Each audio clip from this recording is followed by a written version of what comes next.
Chapter 143. Fan Xian walked on the street without feeling anything. The rain soaked into his clothes, making them cold and wet, but his heart was still burning. He looked at the streets of Jingdo again. The four-wheeled carriages walking on the streets, the glass windows of the rich families by the street, the kaleidoscopes he had seen before, and the slippery soaps, all of these things connected with him in an instant. It was as if all of these things were imprinted with his mother's aura. This street, this house, this world, everywhere had the scent of that woman. At the end of the letter it said, "I am very lonely." Before today Fan Xian had also been very lonely. From now on he was no longer lonely. He laughed loudly in the rainy street. His laughter traveled far and woke up some of the pedestrians who had already taken advantage of the rainy night to sleep early. Someone cursed at him. He continued to smile. Yi Qingmei was definitely not the little girl she appeared to be in the letter. Fan Xian was certain of this. His mother had an incomparably strong heart. Only in this way could she have such a brilliant life in this completely unfamiliar world, borrowing the unfamiliar sunlight. In this familiar yet unfamiliar Qing kingdom, you have let down that woman called Yi Qingmei. The rain hit Fan Xian's face forcefully. Like a monster, he gradually became one with the pitch-black night. Perhaps this chest did not have any fundamental help to his life, but it gave him a feeling that he was not alone. It allowed him to walk more and more freely in this world in this rainy night. Fan Xian walked alone in the wind and rain, but he smiled. Since he was going to live a full life, he had to live it naturally. Just like he had said to his sister in the beginning, when they looked back on the past, don't always feel that the word sullen was written on your face. The autumn wind and rain worried people to death. Worry killed. The matter of entering the royal palace at night could not just end like this. The commander of the Jingdo garrison, Sir Yi Zhong, who had never formally appeared on the stage, began to investigate this matter after receiving the emperor's orders. Although his official position was the Jingdo garrison, in recent years he had been leading Dingzhou to the west to protect Jingdo from afar. By the time he rushed back to Jingdo, 3 days had already passed. The discerning people in the palace knew why the emperor had chosen him. First, it was because the Yi family had received the emperor's favor and was loyal. The degree to which they were trusted by the emperor was only below that of Qin Pingping. As for Lord Qin Pingping, he naturally couldn't drag his crippled body to investigate such a trivial matter. Secondly, it was because the top 3 figures in the Imperial Guard system seemed to be under suspicion. Yi Zhong also knew that this matter was very complicated. The commander of the Imperial Guards, Yan Xiaoyi, was discovered by the eldest princess many years ago. His martial prowess was known to be the best in the palace. The deputy commander, Gong Dian, was his junior disciple. As for that eunuch Hong who never showed himself, forget it, even Yi Zhong did not want to provoke him. Besides, Yi Chong did not suspect any of them. He was only curious about the second person who infiltrated the royal palace, and why he would kill the eldest princess personal maid outside Guangxin Palace. The investigation was carried out in secret. Because the Overwatch Council had been exposed by the head spy of Northern Qi, which had angered His Majesty, they were powerless to cooperate, so it was difficult to make any substantial progress. Until one day, after carefully investigating a few palaces, Yi Zhong came to Hongguang Palace. Then he smelled a faint, strange fragrance, and immediately thought of the old poison that had followed His Majesty in the army tent during the northern expedition. He then thought of what the guards had said. When the assassins attacked that night, Zhuang Mohan of Northern Qi was also in Guangxin Palace. Yi Zhong, who understood the cruelty of the palace struggles, thought of the matter in a very strange way. So he immediately entered the palace to ask for His Majesty's forgiveness and resignation. He prostrated himself on the ground, his face full of shame. Is it that you can't find out, or that you don't dare to investigate? His Majesty's face always had that smile that seemed to see through everything. The true officials would occasionally wonder if this was some kind of method to control his subordinates, but Yi Zhong knew the wisdom of the emperor he served, so he answered honestly, I can't find out and I don't dare to investigate. It is not convenient for me to investigate the affairs of the royal family. Minister Yi, are you not afraid that I will reprimand you for being disloyal to your master, for failing to distinguish between public and private affairs, and for not cherishing your life? Yi Zhong did not dare to get up. He replied, I dare not guess your Majesty's intentions, but I am slow-witted and do not know where to start investigating. There is no need to investigate this matter. I know what I am doing. His Majesty's smile was a little cold, but Yi Zhong did not see it clearly from his kneeling position. On the other side, the real suspect, Fan Xian, was still hiding in his manor these days. The main reason was that after he became famous for his poems, going to Taichung Temple to drink tea, or going to Honglu Temple to watch from the sidelines had become a luxury. The negotiations were over and Northern Qi's diplomatic mission had already left the capital, but Dongyi was still delayed for some time. When the news had truly died down, the Dongyi diplomatic mission left the capital with a lot of silver, somewhat unhappily. They did not know that the fact that the kingdom of Qing did not imprison them all after the night raid on the palace was already the result of His Majesty's magnanimity. Now Fan Xian could truly be said to have shaken the capital. No one paid attention to the power behind him but focused on him personally. After all, in this world he was the only one who could make the great Zhuang Mohan vomit blood on the spot. Furthermore, he was so young. As if it had been discussed beforehand, the Crown Prince and the Second Prince increased their efforts to draw him to their side. Li Hongqing often brought Ro Jia to the manor for tea, and Xan Shaoqing also used the excuse of not seeing him for a long time to visit. But Fan Xian had many things to do, so for the time being he pushed both sides away. In the banquet plan he had only completed 2 parts. The first was to successfully find the key, and the second was to almost successfully frame Dongyi's Yun Jilan, causing the court to increase their surveillance. This 9th-level ace was so badly battered that he could not even think of challenging Fan Xian to a duel until he left the capital, in order to ensure his own safety. He had found out that the eldest princess was colluding with Northern Qi, but he had been waiting for the right time to throw it into the pot. 2 days after the Dongyi diplomatic mission left the capital, Fan Xian knew that the time had come. Fan Xian could not use the secret agreement between the eldest princess and the young emperor of Northern Qi to beat someone up, because there was no documentary evidence or witnesses. Fan Xian also did not dare to meet with the emperor, although with his current reputation in the capital, it would not be difficult to meet with the emperor. But he had a very complicated conjecture about the emperor, and he could not guarantee that the emperor, in order to protect the royal family's reputation, would not kill him after finding out about the eldest princess's scandal. If it had been a normal citizen of the kingdom of Qing, after encountering such a situation, they could only hide the secret forever in their hearts, not daring to tell anyone for the rest of their lives, until they vomited blood and died. But not Fan Xian. He had the memories of 2 lives and the knowledge of 2 lives. He knew the importance of public opinion and its destructive power. He also knew that to deal with the crazy eldest princess, he had to use even crazier methods. After the banquet, Shishan Paper Workshop, which had a monopoly on the paper industry in the capital, and the related industries of the palace treasury, still occasionally touched the business of Dambo bookstore. But the eldest princess had no way to command the 8th Bureau of the Overwatch Council, so she only did small things. And Fan Xian knew that this was the calm before the storm. And he decided to act first before the storm arrived. That night Wu Zhu stood in a corner listening to him speak. Ever since he had opened the chest, Wu Zhu had come to Fan Manor more often. It seemed that he was more worried about Fan Xian's safety. Fan Xian thought as he spoke. If you don't want to leave any traces, then you have to rob everything. Wu Zhu tilted his body to show that he understood. Fan Xian continued. These days the ones who have been suppressing the business of Dambo bookstore are the Shishan Paper Workshop and Wansong Hall of the Palace Treasury. So we have to rob the Palace Treasury's paper, and then use Wansong Hall's ink. But, uncle, has anyone in this world ever seen the words you write? Wu Zhu said coldly, don't worry. Fan Xian knew that his seemingly useless and absurd plan would certainly work. He smiled. Things like flyers don't need to be too big. He used his hands to measure the size. The key is to have a lot of copies.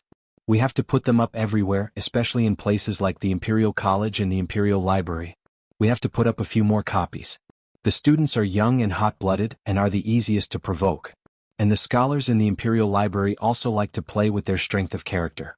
After seeing the flyers, I think they'll be so angry they'll pull out their beards. Wu Zhu said coldly, the content. Fan Xian raised his eyebrows and sighed. I really am like an underground member of the party. He began to recite in detail how the flyers should be provocative. He had to give details that seemed both true and false, such as how the eldest princess had spoken to Zhuang Mohan, how Yan Bingyun had suffered in hiding in northern Qi, how he had been mercilessly abandoned by the nobles in the palace, how the eldest princess had harmed the interests of the court in order to seek her own interests, what benefits she had obtained, how many fake eunuchs she kept in the palace, how many old lovers she had outside. Wu Zhu calmly analyzed. No one would believe that the eldest princess would sacrifice so much just for some monetary gain. Fan Xian raised his eyebrows again. There aren't many people as smart as you in the world. As long as the people believe it, it's fine.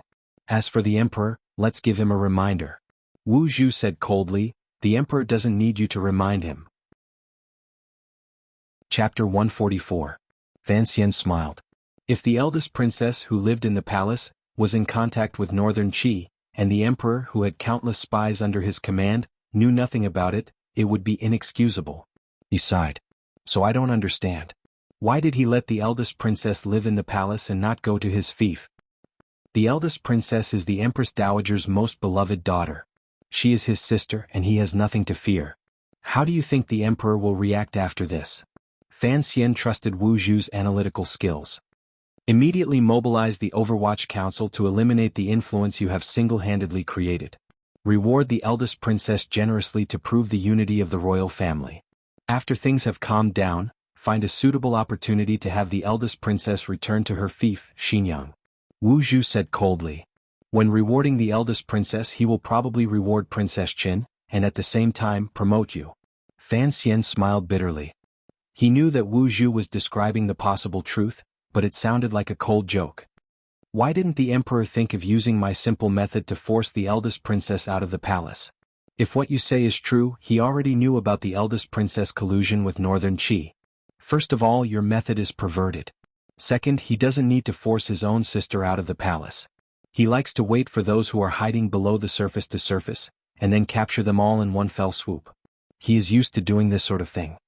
Fan Xian could tell that Wu Zhu had great faith in the emperor's abilities. His brows furrowed even tighter. Although the royal family were all heartless bastards, when comparing the two, the emperor, whom he had met twice, was clearly gentler to him than the eldest princess. Thus, Fan Xian unconsciously began to worry about the rebellion that could happen in a few years. So by doing this, will we be able to alleviate the situation in the palace? The eldest princess should still have companions in the palace. I will investigate, Wu Zhu said coldly.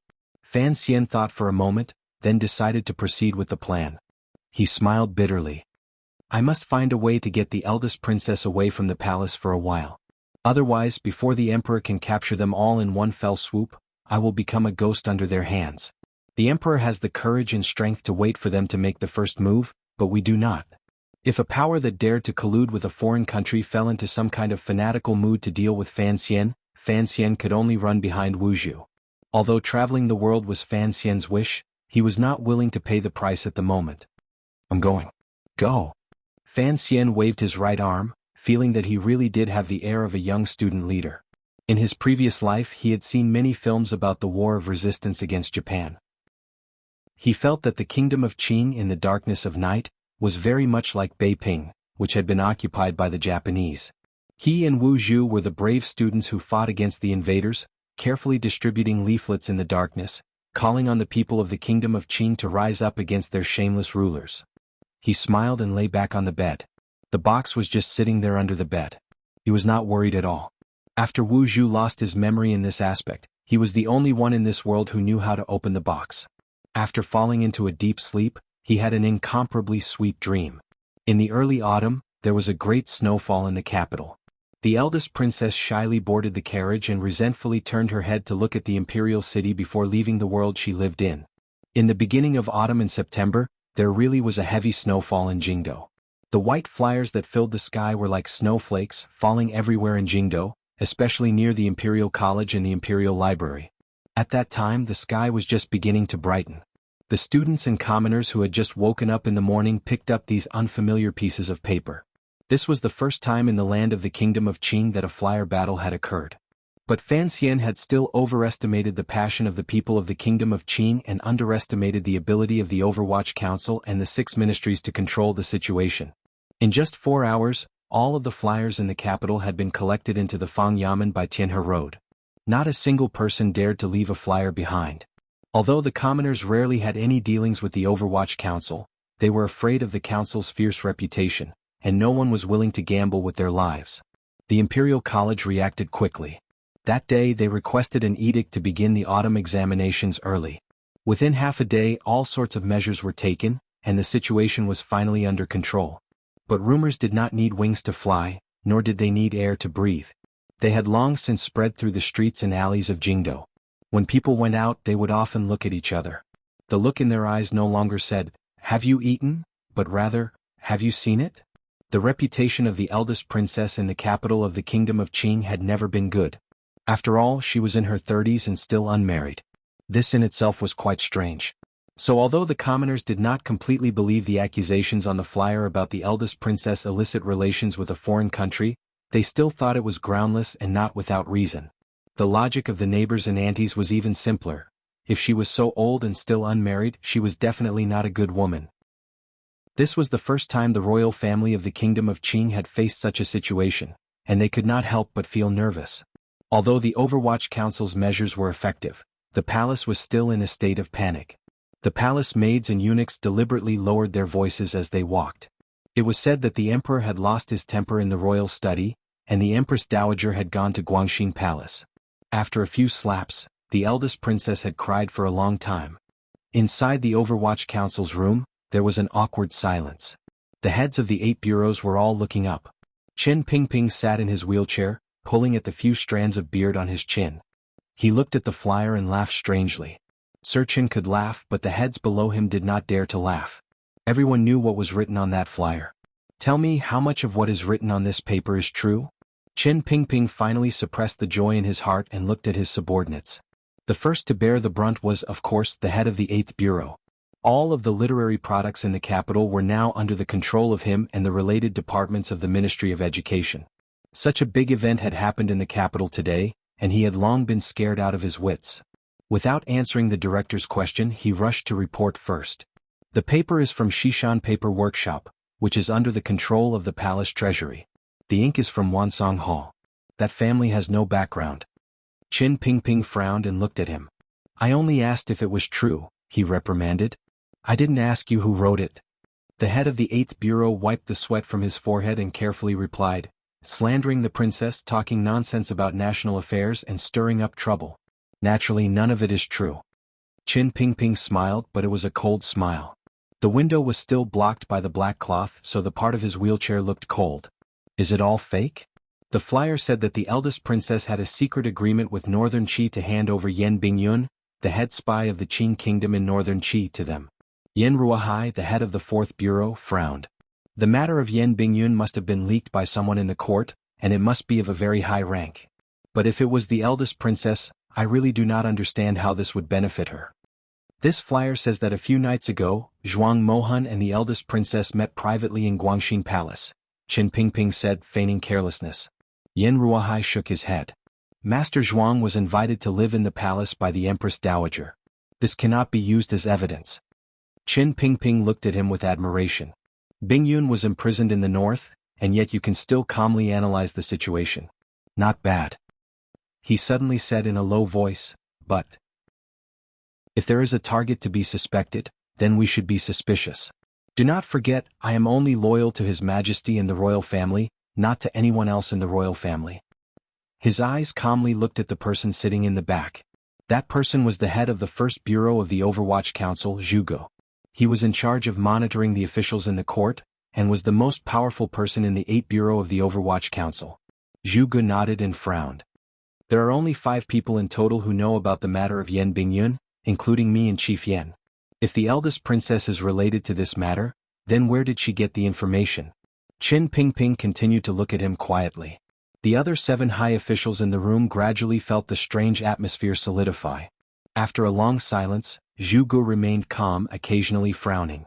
It seemed that if what was written on the paper was true, then where did the eldest princess get the information?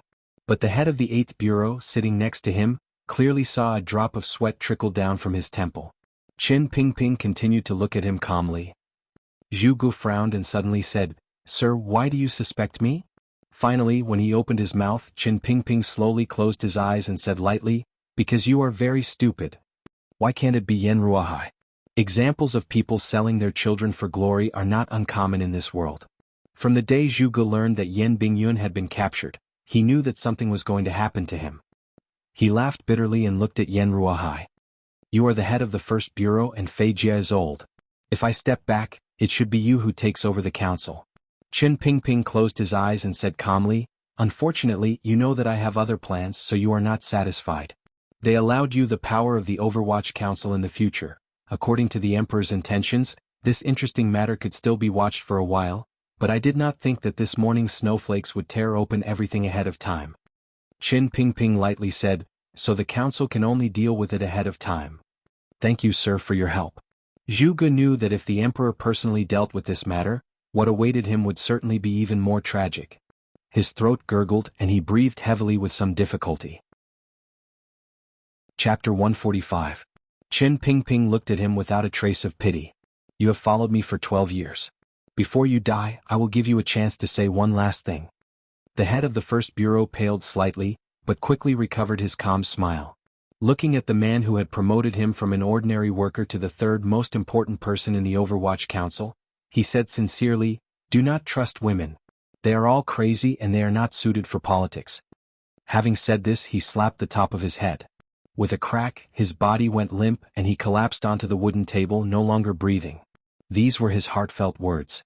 Even if the conversation between the eldest princess and Zhuang Mohan had not been overheard by Fan Xian, Qin Pingping's expression showed that the eldest princess had long been the focus of the council's attention. From the moment the eldest princess madly betrayed Yan Bingyun, Zhu Ge, the head of the first bureau, was destined to die. The corpse was dragged out. Naturally, there were rules to deal with the aftermath. Qin Pingping looked at the paper in front of him again and shook his head. Continue the analysis. Who would be so crazy as to reveal everything?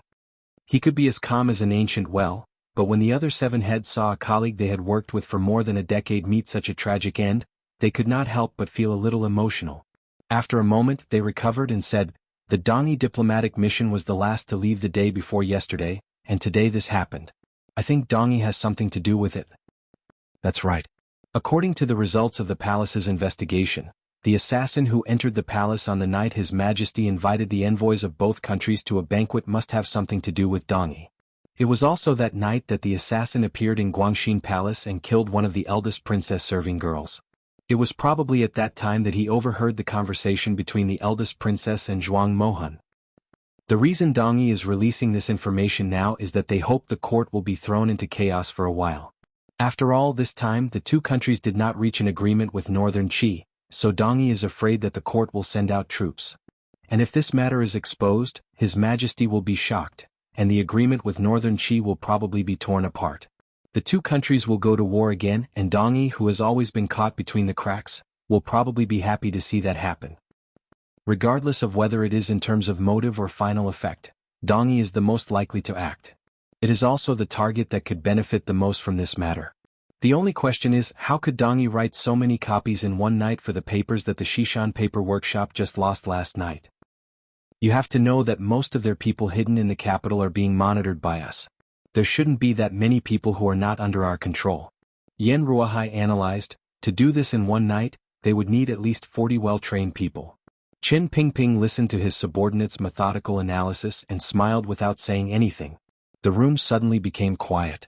After a while, someone suddenly asked, what about the exchange agreement? Continue, Qin Pingping said calmly.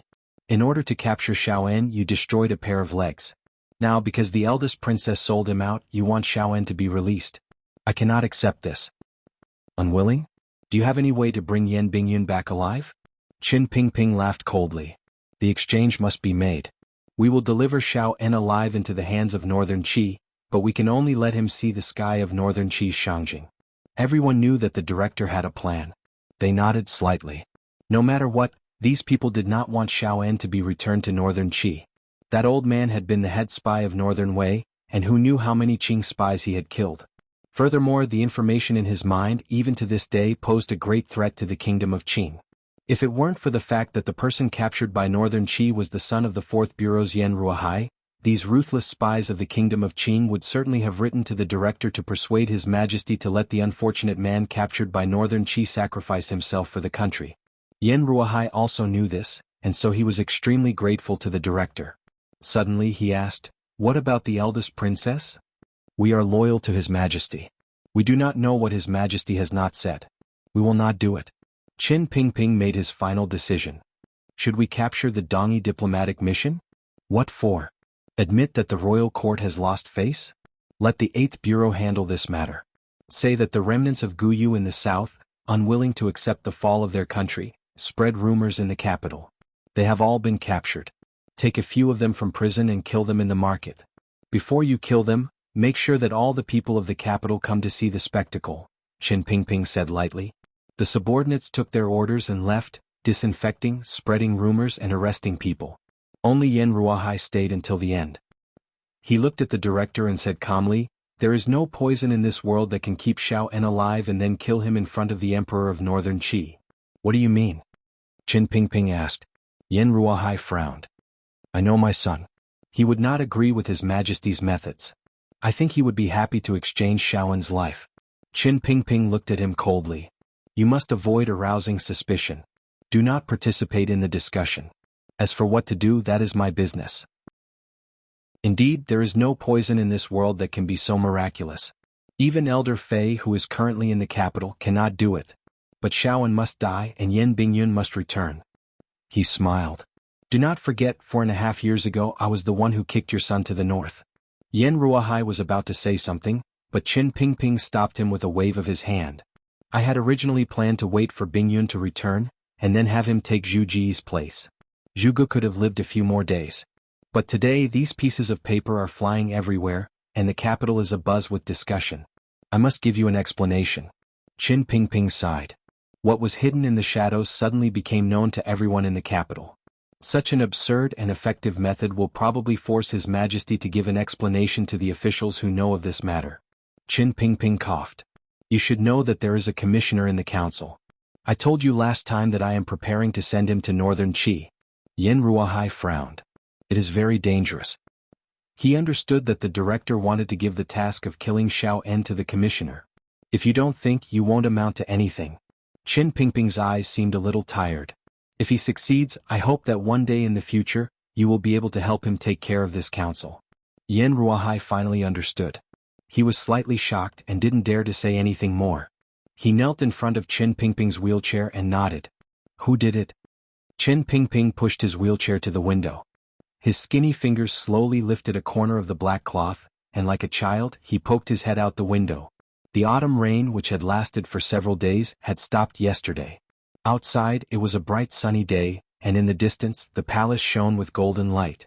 Half leaning on the wheelchair, he looked at the piece of paper in his hand with the help of the light from the corner of the black cloth. He couldn't help but shake his head. "It's fine to say that she colluded with Northern Qi, but why did you have to say that she kept 3,000 men, and that she was promiscuous in the palace?" This matter involved the reputation of the royal family, and it was naturally inconvenient to discuss it in the previous meeting. Qin Pingping looked at the words on the paper, which were as neat as matchsticks, and laughed. "What nonsense. These words are a bit too ugly, but the handwriting and the style are really like that idiot from Dongi City." Dongi City, is it really you?" he said to himself in his heart, and a trace of a smile rose to his face. Sigurd back then was just an idiot, not this kind of lunatic. To deal with that crazy girl, the eldest princess, this method is quite effective.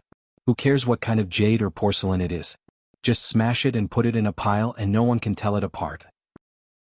But you have disrupted His Majesty's rules and His Majesty will not be happy. Whether it was the meticulous Qin Pingping or the sinister and crazy eldest princess, none of them could have imagined that such a big matter had been caused by a pair of master and servant. Fan Xian calmly, even coldly, watched the aftermath of this matter. It seemed that the erotic literature he had dictated was indeed an unbearable burden in this country. No matter what, the emperor's true thoughts were deep in his heart, and he did not care how much damage the eldest princess's true power would suffer because of this. What he wanted had finally happened. Very quietly, the eldest princess moved out of the palace and returned to her own fief, Xinyang. As for what kind of conflict and power struggle there might be in the royal family because of this matter, it was not within Fan Xian's scope of consideration. Just as Wu Zhu had calculated, before the eldest princess left the capital, His Majesty had indeed generously rewarded her. At the same time, Fan Xian had also received many benefits. Although on the surface there was no relationship, it seemed that His Majesty had only praised him for bringing honor to the country. Once the edict came down, Fan Xian immediately went from an 8th-level functionary to a 5th-level functionary of the Imperial College. In the flower hall, Fan Xian held the edict and scratched his head. He asked his father, "What does a functionary of the Imperial College do?" "Teach the students of the Imperial College." Fan Jian also felt that this edict was too strange. He shook his head. "You haven't even taken the official imperial examinations, How can you be a functionary of the Imperial College? Does that mean I don't have to take the Imperial examinations next year? Fan Xian asked with a smile. Yes. Fan Jian seemed to be in low spirits. He said lightly, not taking the Imperial examinations is not the right path. Right now it looks very smooth, but in the future there will always be some obstacles. But then he thought about it again. Wasn't what he wanted for the Fan family to be safe, and for this beautiful young man in front of him to be able to live out the rest of his life in comfort? This was also that person's idea, otherwise he would not have given the child the name Fan Xian. His courtesy name was Enji. Hearing that he didn't have to take the Imperial examinations, Fan Xian was overjoyed. With a face full of smiles, he returned to the study. He saw that Fan Xizha had long been waiting in the room, grinding an ink stick and looking at him. What are you doing? Inscribing. What inscription? Bangxian's High Poetry Collection. Chapter 146. What is the Bangxian's High? This is the study. Father said that this study will only be used by you in the future. We'll talk about it after you get married. I've already asked 7th Yi, the shopkeeper, to go to the Old Heng restaurant and order a plaque. The name will be Bangxian's High. Fan Xian felt that something was wrong. Then what is the Bangxian's High Poetry Anthology? The poem you recited in the hall that day has already been compiled into a collection by the Imperial scholar. His Majesty was prepared to have it printed in the name of the Imperial Library. It was I who begged my father to go and ask for this errand. After the Shishan paper shop was robbed, the royal merchants were stripped of their duties and investigated. It took a long time for them to recover. In addition, the palace treasury received a warning from the palace and did not dare to target Dambo Bookstore again. Dambo Bookstore had finally recovered, so it was only natural for them to prepare for a grand project. 7th Yi, the head shopkeeper, and Xizha, the little shopkeeper, had their eyes on this poetry anthology that had been produced by the emperor at first glance. The money from the palace was only part of the reason. Furthermore, the palace had allowed it to be privately sold after it had been printed. This was a large sum of money. Who wrote this poem? Fan Xian. Who was Fan Xian? Fan Xian was the owner behind the scenes of Dambo Bookstore. Regardless of whether it was the 7th Yi shopkeeper of Qingyu Hall or Fan Xizha, who stood behind the shopkeeper with a sinister smile, none of them would allow the court to benefit from this profitable business. Fan Xizha had always hated his brother for refusing to hand over the last 10 chapters of Story of the Stone. Now that he had the poetry anthology, how could he let it go? Fan Xian wrote the words Bangxian's High Poetry Collection on the paper, and then wrote his own name, laughing bitterly in his heart. That night, in order to cover his tracks, he pretended to be drunk in the hall. As a result, he lost control of his temper and couldn't stop himself. In these poems, there were countless allusions that couldn't be explained clearly. If he wanted to explain these allusions clearly, he would need to write countless history books. You have to prepare the 4 great masterpieces, right? Did you get the book from World Talks Newspeak? Analects of Confucius? The Book of Songs? Don't complain that it's too little. An elevated version of Ziji Tongjian? A transmigration version of Sima's historical records? No one would have any objections even if he wrote everything down. Thinking of this amount of work, Fan Xian shuddered in fear. If it really continued to expand like this, Dambo Bookstore would probably become a disseminator of the advanced culture of his previous life, fulfilling the great ambition he had made in Danzhou. He said, if the Imperial Library's revision doesn't work, you have to take it back. I'll revise it myself. I drank too much that day, who knows what nonsense I spouted. He made up his mind. If he could fool them, then he would. If he really couldn't, then he could only endure the pain and use being drunk as an excuse to delete everything. After all, people who drank too much were prone to amnesia the next day. This is out of print. Fan Xizha shook his head. I think in another 5 years, when you say that you don't want to write poems anymore, you can make a comeback in the poetry world. I think you'll earn a lot of money. Fan Xian smiled and shook his head. His gaze suddenly fell on a piece of pink paper in the corner of the study. He asked curiously, what is that? Fan Xizha said, a gift list. Fan Xian was slightly startled. Only now did he remember that the day of his wedding was approaching. But with so many things that had happened recently, there was no need to hide it. His mood was slightly different from what it had been at the Temple of Qing. In the end, he and her mother could not coexist. Right now, the emperor could still control everything. When the time came, the eldest princess would certainly kill him. In other words, he would certainly kill the eldest princess. The wedding that he had been looking forward to for so long was gradually approaching. but Fan Xian felt a little uneasy and sad. A few days later, Dongbo Bookstore's Bangxian's High Poetry Anthology was finally published. This time, Dongbo Bookstore had the right to print it, and Fan Xian personally made bold and decisive cuts. He thought he could relax a little, but unexpectedly the bookstore held a ceremony. Using Fan Xian's name, they invited Crown Prince Jing, Vice Minister of the Office of the Grand Herald, Xan Qiwu, and the others. Fan Xian was shocked. Only his talented sister, Fan Ruoruo, was willing to show her face in public as a spokesperson, and they began to sell it in a lively manner. But he himself used the excuse that he wanted to maintain the mystery of a generation's immortal poet to hide in the royal courtyard and fall in love with Lin Wan. An 8th-level functionary spat out 100 poems on the spot, shocking the great Zhuang Mohan and causing him to vomit blood and flee. This story had long since spread throughout the kingdom of Qing. Although some of the poems had already spread to the common people, this poetry anthology was said to have been personally edited by the author, which was naturally very unusual. As expected, once the poetry anthology was published, paper was expensive in the capital, and Fan Xian's reputation immediately soared to another level. Last night there was an autumn wind in the house. Fan Xian looked gently at his fiancée and smiled. The method you suggested won't work. Lin Wanner frowned and cutely pouted. I haven't gone out for a few days. In fact, this young girl also knew about the recent events in the capital. Although she had grown up in the palace, the concubines all treated her as if she were in the palm of their hands. On one hand, she was weak and gentle, and could not cause harm to those concubines. On the other hand, it was because His Majesty seemed to particularly love her. As for the eldest princess's words, she naturally did not see them, but she gradually heard some rumors. Later, before the eldest princess left the capital for Xinjiang, she had once come to the courtyard. Mother and daughter were actually strangers, and after sitting across from each other for a while, the eldest princess got into her carriage and left the capital.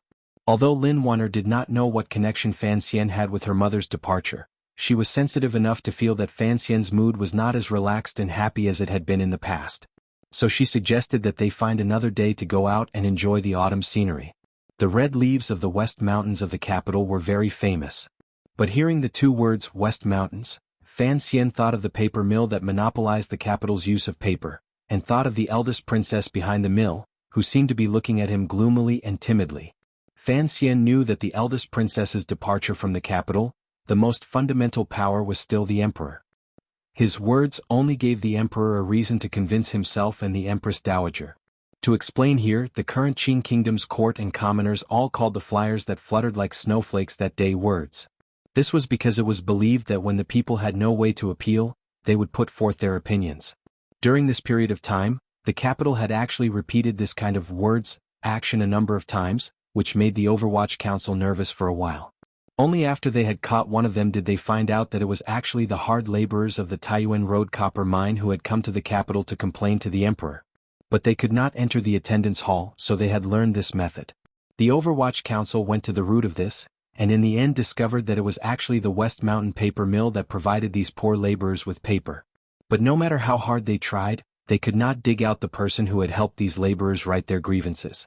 They only knew that the incomparably smooth handwriting came from the hands of a fortune-teller next to the Temple of Qing. But when the Overwatch Council went to the Temple of Qing to search, they found that there was no fortune-teller there at all, except for the high priest who seemed to have never left the temple in his life. The matter of the copper mine was naturally handled by the First Bureau. Very quickly the officials of Taiyuan Road were arrested and brought back to the capital, where they would be executed in a month. But the court could no longer tolerate this kind of action, and strengthened the control of paper. But Director Qin of the Overwatch Council did not punish the hard laborers of Copper Mountain. In the eyes of the officials, Director Qin seemed to have become much more soft-hearted. He came to his senses and looked at the slightly worried Wanner. He smiled and walked up to her, gently stroking her smooth chin. He warmly said, "What are you thinking about? The eldest princess has returned to Xinjiang. If we have a chance after we get married, we will naturally have to visit." This was, of course, a lie. Fan Xian hoped that he would never go to Xinjiang, and hoped that the eldest princess would grow old and die in Xinjiang. Of course, he also knew that before he could truly shake the power of the eldest princess and her mysterious companion, the emperor liked to play tricks to lure the snake out of its hole. The eldest princess would one day return. Lin Wanner forced a smile and said, "See? I entered the palace yesterday. You know what has happened in the capital recently. The ladies are fine, but the Empress Dowager seems to be a little unwell. The Emperor is not as friendly to me as he used to be. Fan Xian sighed in his heart, thinking that the Emperor was having a headache over who the prince was in cahoots with her mother. How could he be the same as before? The two of them chatted for a bit. Suddenly, they heard what seemed to be the sound of a nanny coming up the stairs. Fan Xian reflexively leaped up and climbed onto the windowsill, preparing to jump out. Lin Wanner giggled and said, "Are you really used to it?" Fan Xian laughed with some embarrassment. Looking at Wanner's slightly pale face, his heart was filled with tenderness. He went forward and pulled her into his arms. In a low voice he said, "Don't tire yourself out before the wedding. As for the illness and other things, don't be afraid. You have me. You have me in the future." The green tree branches outside the window stubbornly maintained their vibrant color in the autumn wind, trying to prove that no matter how bleak the outside environment was, it still had a yearning for beauty. At the corner of the stairs, the servant girl Siki saw the young master and the young lady in each other's arms. She couldn't help but stick out her tongue playfully. She thought to herself that the young master of the Fan family was a gifted scholar, but he was still so shameless. With the wedding at hand, the entire Fan manor began to move. The eldest princess was not in the capital, so the arrangements were made by imperial concubine Shu in secret. The entire Fan manor, besides feeling proud, became even more cautious. They were afraid that they would not be careful enough and would not conform to the rules. But the rules themselves were a very difficult thing to do. Lin Wanner's status as a princess only worked in the palace. In the outside world, she was still the illegitimate daughter of Prime Minister Lin, who had only been forced by the emperor at the beginning of the year to recognize her. So whether the wedding would be carried out in the style of a princess or a normal marriage between the children of ministers could not be confirmed. Lady Lu entered the palace again and finally received clear instructions from the Empress Dowager. Although the Empress Dowager did not like the Lin family participating in the marriage of her precious granddaughter, she still had to bow her head to the rules of the world. She acquiesced to the participation of the Lin family, and at the same time announced that the wedding would not be carried out in the style of a princess. Although the high-ranking aunts of the Fan family who knew the inside story were a little disappointed, they thought of the marriage with the Prime Minister's family, which was also something to be proud of. So they eagerly began to make preparations. But no one had expected that the splendor of Fan Xian and Lin Wanner's wedding would be more memorable than the wedding of the princess and the son-in-law for years to come. Chapter 147. Autumn in the capital was different from other places. The red leaves of the western mountains were held by young girls in the market and sold like flowers. The white weeds of Yongyao market in the south were also tied into bundles and sent to the homes of the rich to ward off evil. The cool autumn wind blew through the streets and alleys of the capital, drifting over the tops of the trees and brushing the smooth cheeks of the ladies on the street. It blew away the steam rising from the restaurants, as if it wanted to blow away the dry air and gloom of the year. Tianhe Avenue was the quietest, cleanest, and most beautiful street in the capital. Both sides were lined with government offices. Today was the first day of the capital, the first of the 10 days off. It was a rare day for officials to relax, but they could not completely relax. Today was the wedding day of Fan Manor's eldest son, Fan Xian. Whether or not they were officials of the Ministry of Revenue, they had to go. This wedding was a sensation in the capital. The husband's family was a large one in the capital. Count Sinan, Fan Jian, had been favored by the emperor in recent years because of his relationship with the royal family. The Minister of Revenue had long been on sick leave at home, and in a year or two Fan Jian would take over his position. The bridegroom, Fan Xian, was a figure who had recently risen to fame in the capital. Not to mention his heroic actions on Yolan Street half a year ago, just the poem he had spilled in the palace last month had pushed him to the peak of popularity. Since then, Fan Xian had been hiding at home, so people could not help but be curious about what this newly appointed fifth-level imperial scholar looked like. Of course, the bride was also very outstanding. Although the bride had only returned to the Lin family at the beginning of the year, she was still the daughter of the Prime Minister. The Prime Minister ruled over the world and was the head of the civil officials in the court. The marriage of his daughter was a major event. Although the Prime Minister's position in the court was not as stable as it used to be, this kind of marriage did not have any political danger, so the officials were very willing to participate. The fact that the bride and groom were illegitimate children seemed to have been collectively forgotten by the people of the capital. As for those high-ranking officials who knew the bride's true identity, they had long secretly raised the standard of their gifts by a few levels. They had long been sitting in Fan Manor. They were only curious in their hearts. What kind of stance would the palace express today?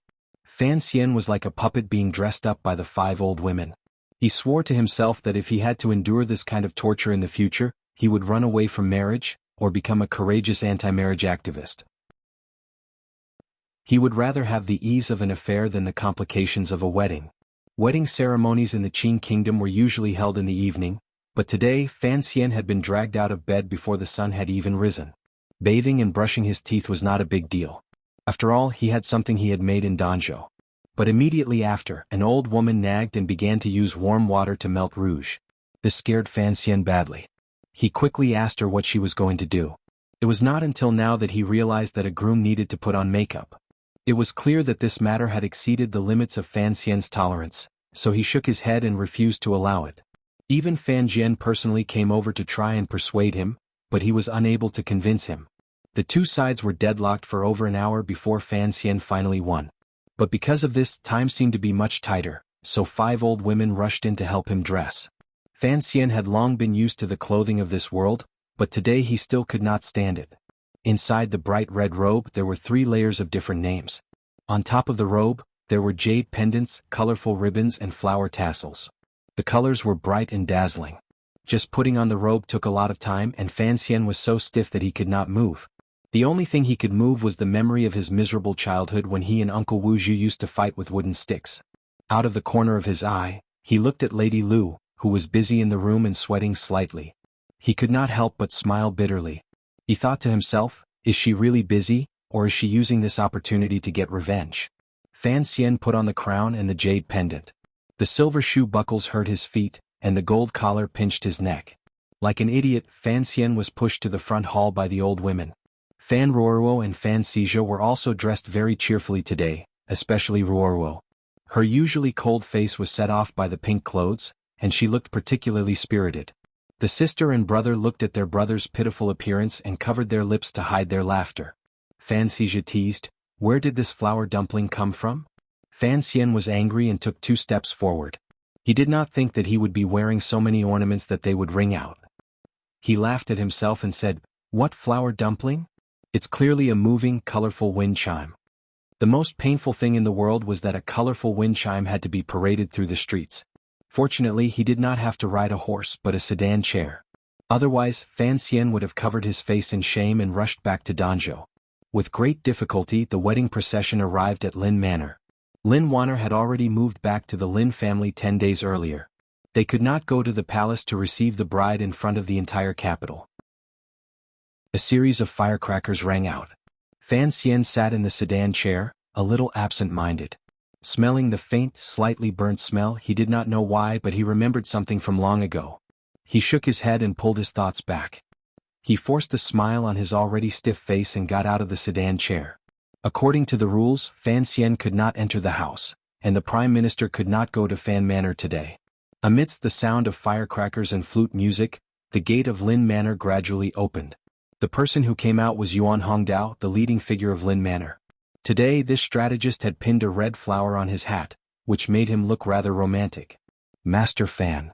Yuan Hongdao greeted him with a face full of smiles. Fan Xian laughed bitterly in his heart. He silently cursed Yuan Hongdao for having the air of a second Yang, but he forced himself to look spirited. "Mr. Yuan." The two of them had met a few times in the Prime Minister's manor, and knew each other's identities. They were not strangers. Half of the experts in the capital who specialized in receiving the bride had been snatched up by Fan Manor, so as soon as Lin Manor opened its doors, the old women opened their mouths to say auspicious things. Yuan Hongdao was stunned by their words, and in a short while the crowd rushed to the gate. Then they encountered a truly powerful resistance. As mentioned earlier, half of the experts in the capital had been snatched up by Fan Manor. Where was the other half? Of course, they had been snatched up by Lin Manor. So the two sides were spitting spittle.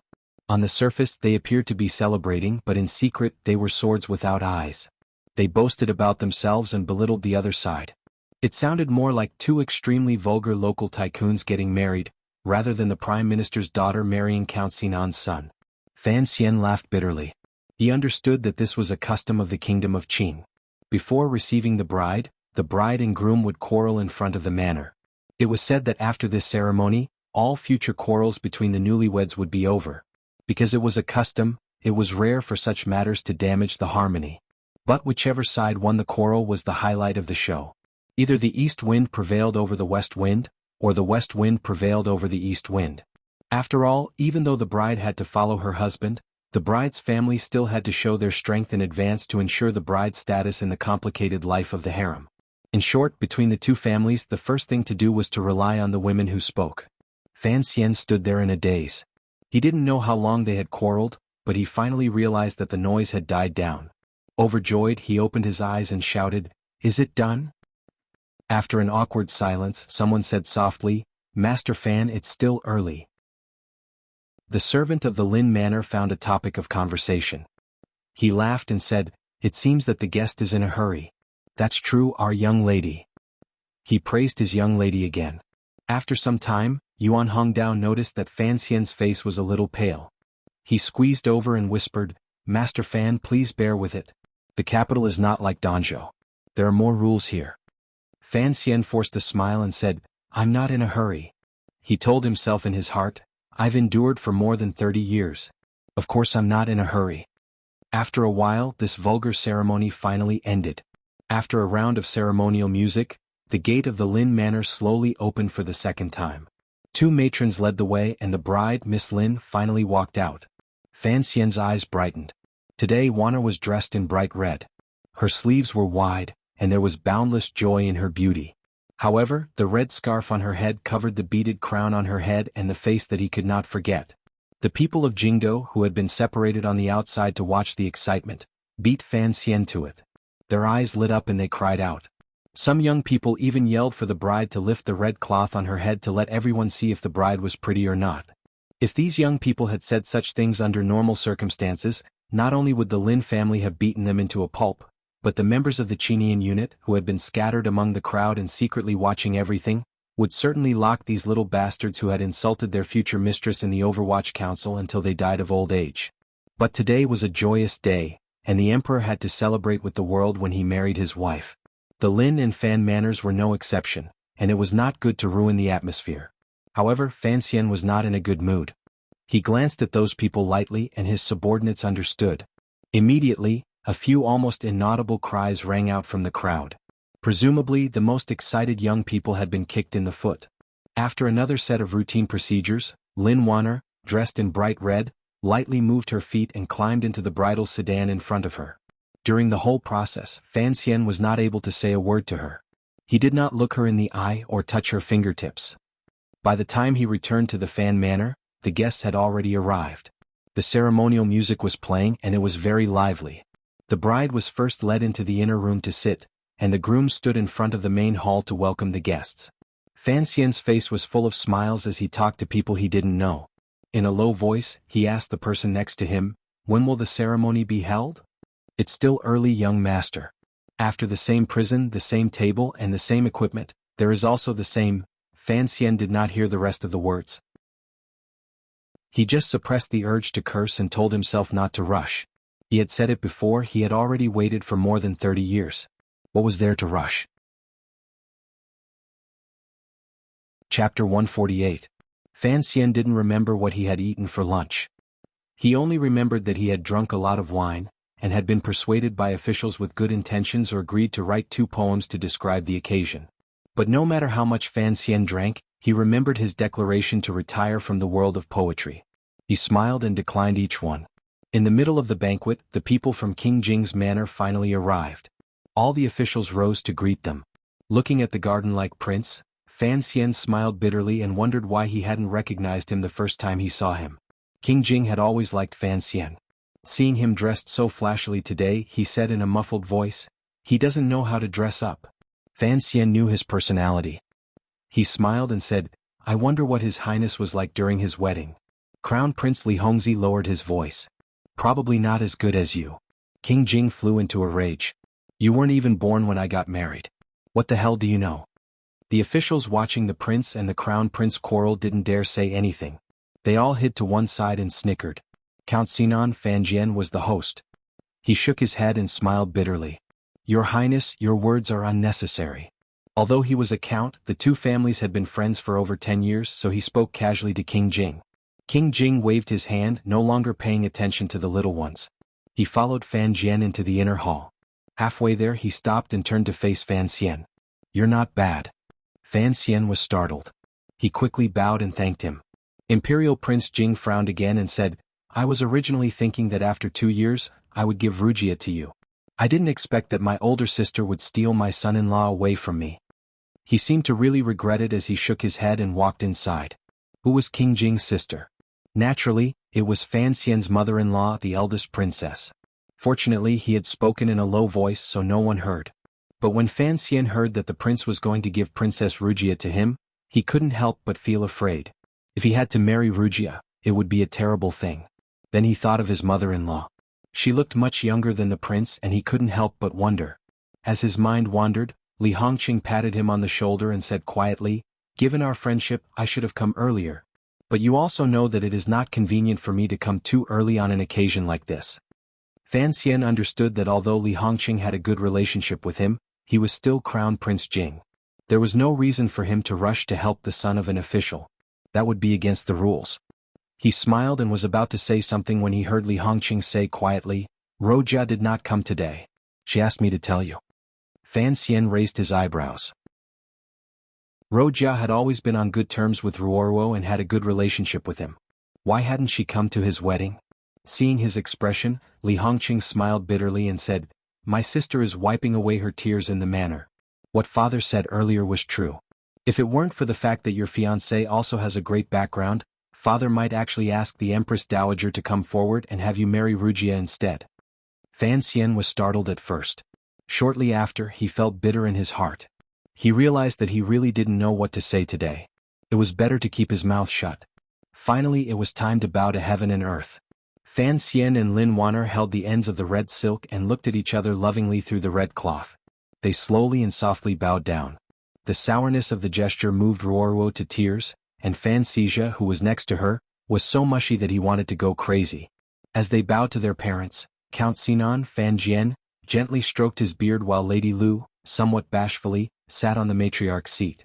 The officials and nobles watching the ceremony were puzzled. When had Lady Lu been promoted? They didn't know that this was the result of a month of secret planning by Fan Xian. Fan Xian was not a person who repaid evil with good, but he was also not a person who held grudges.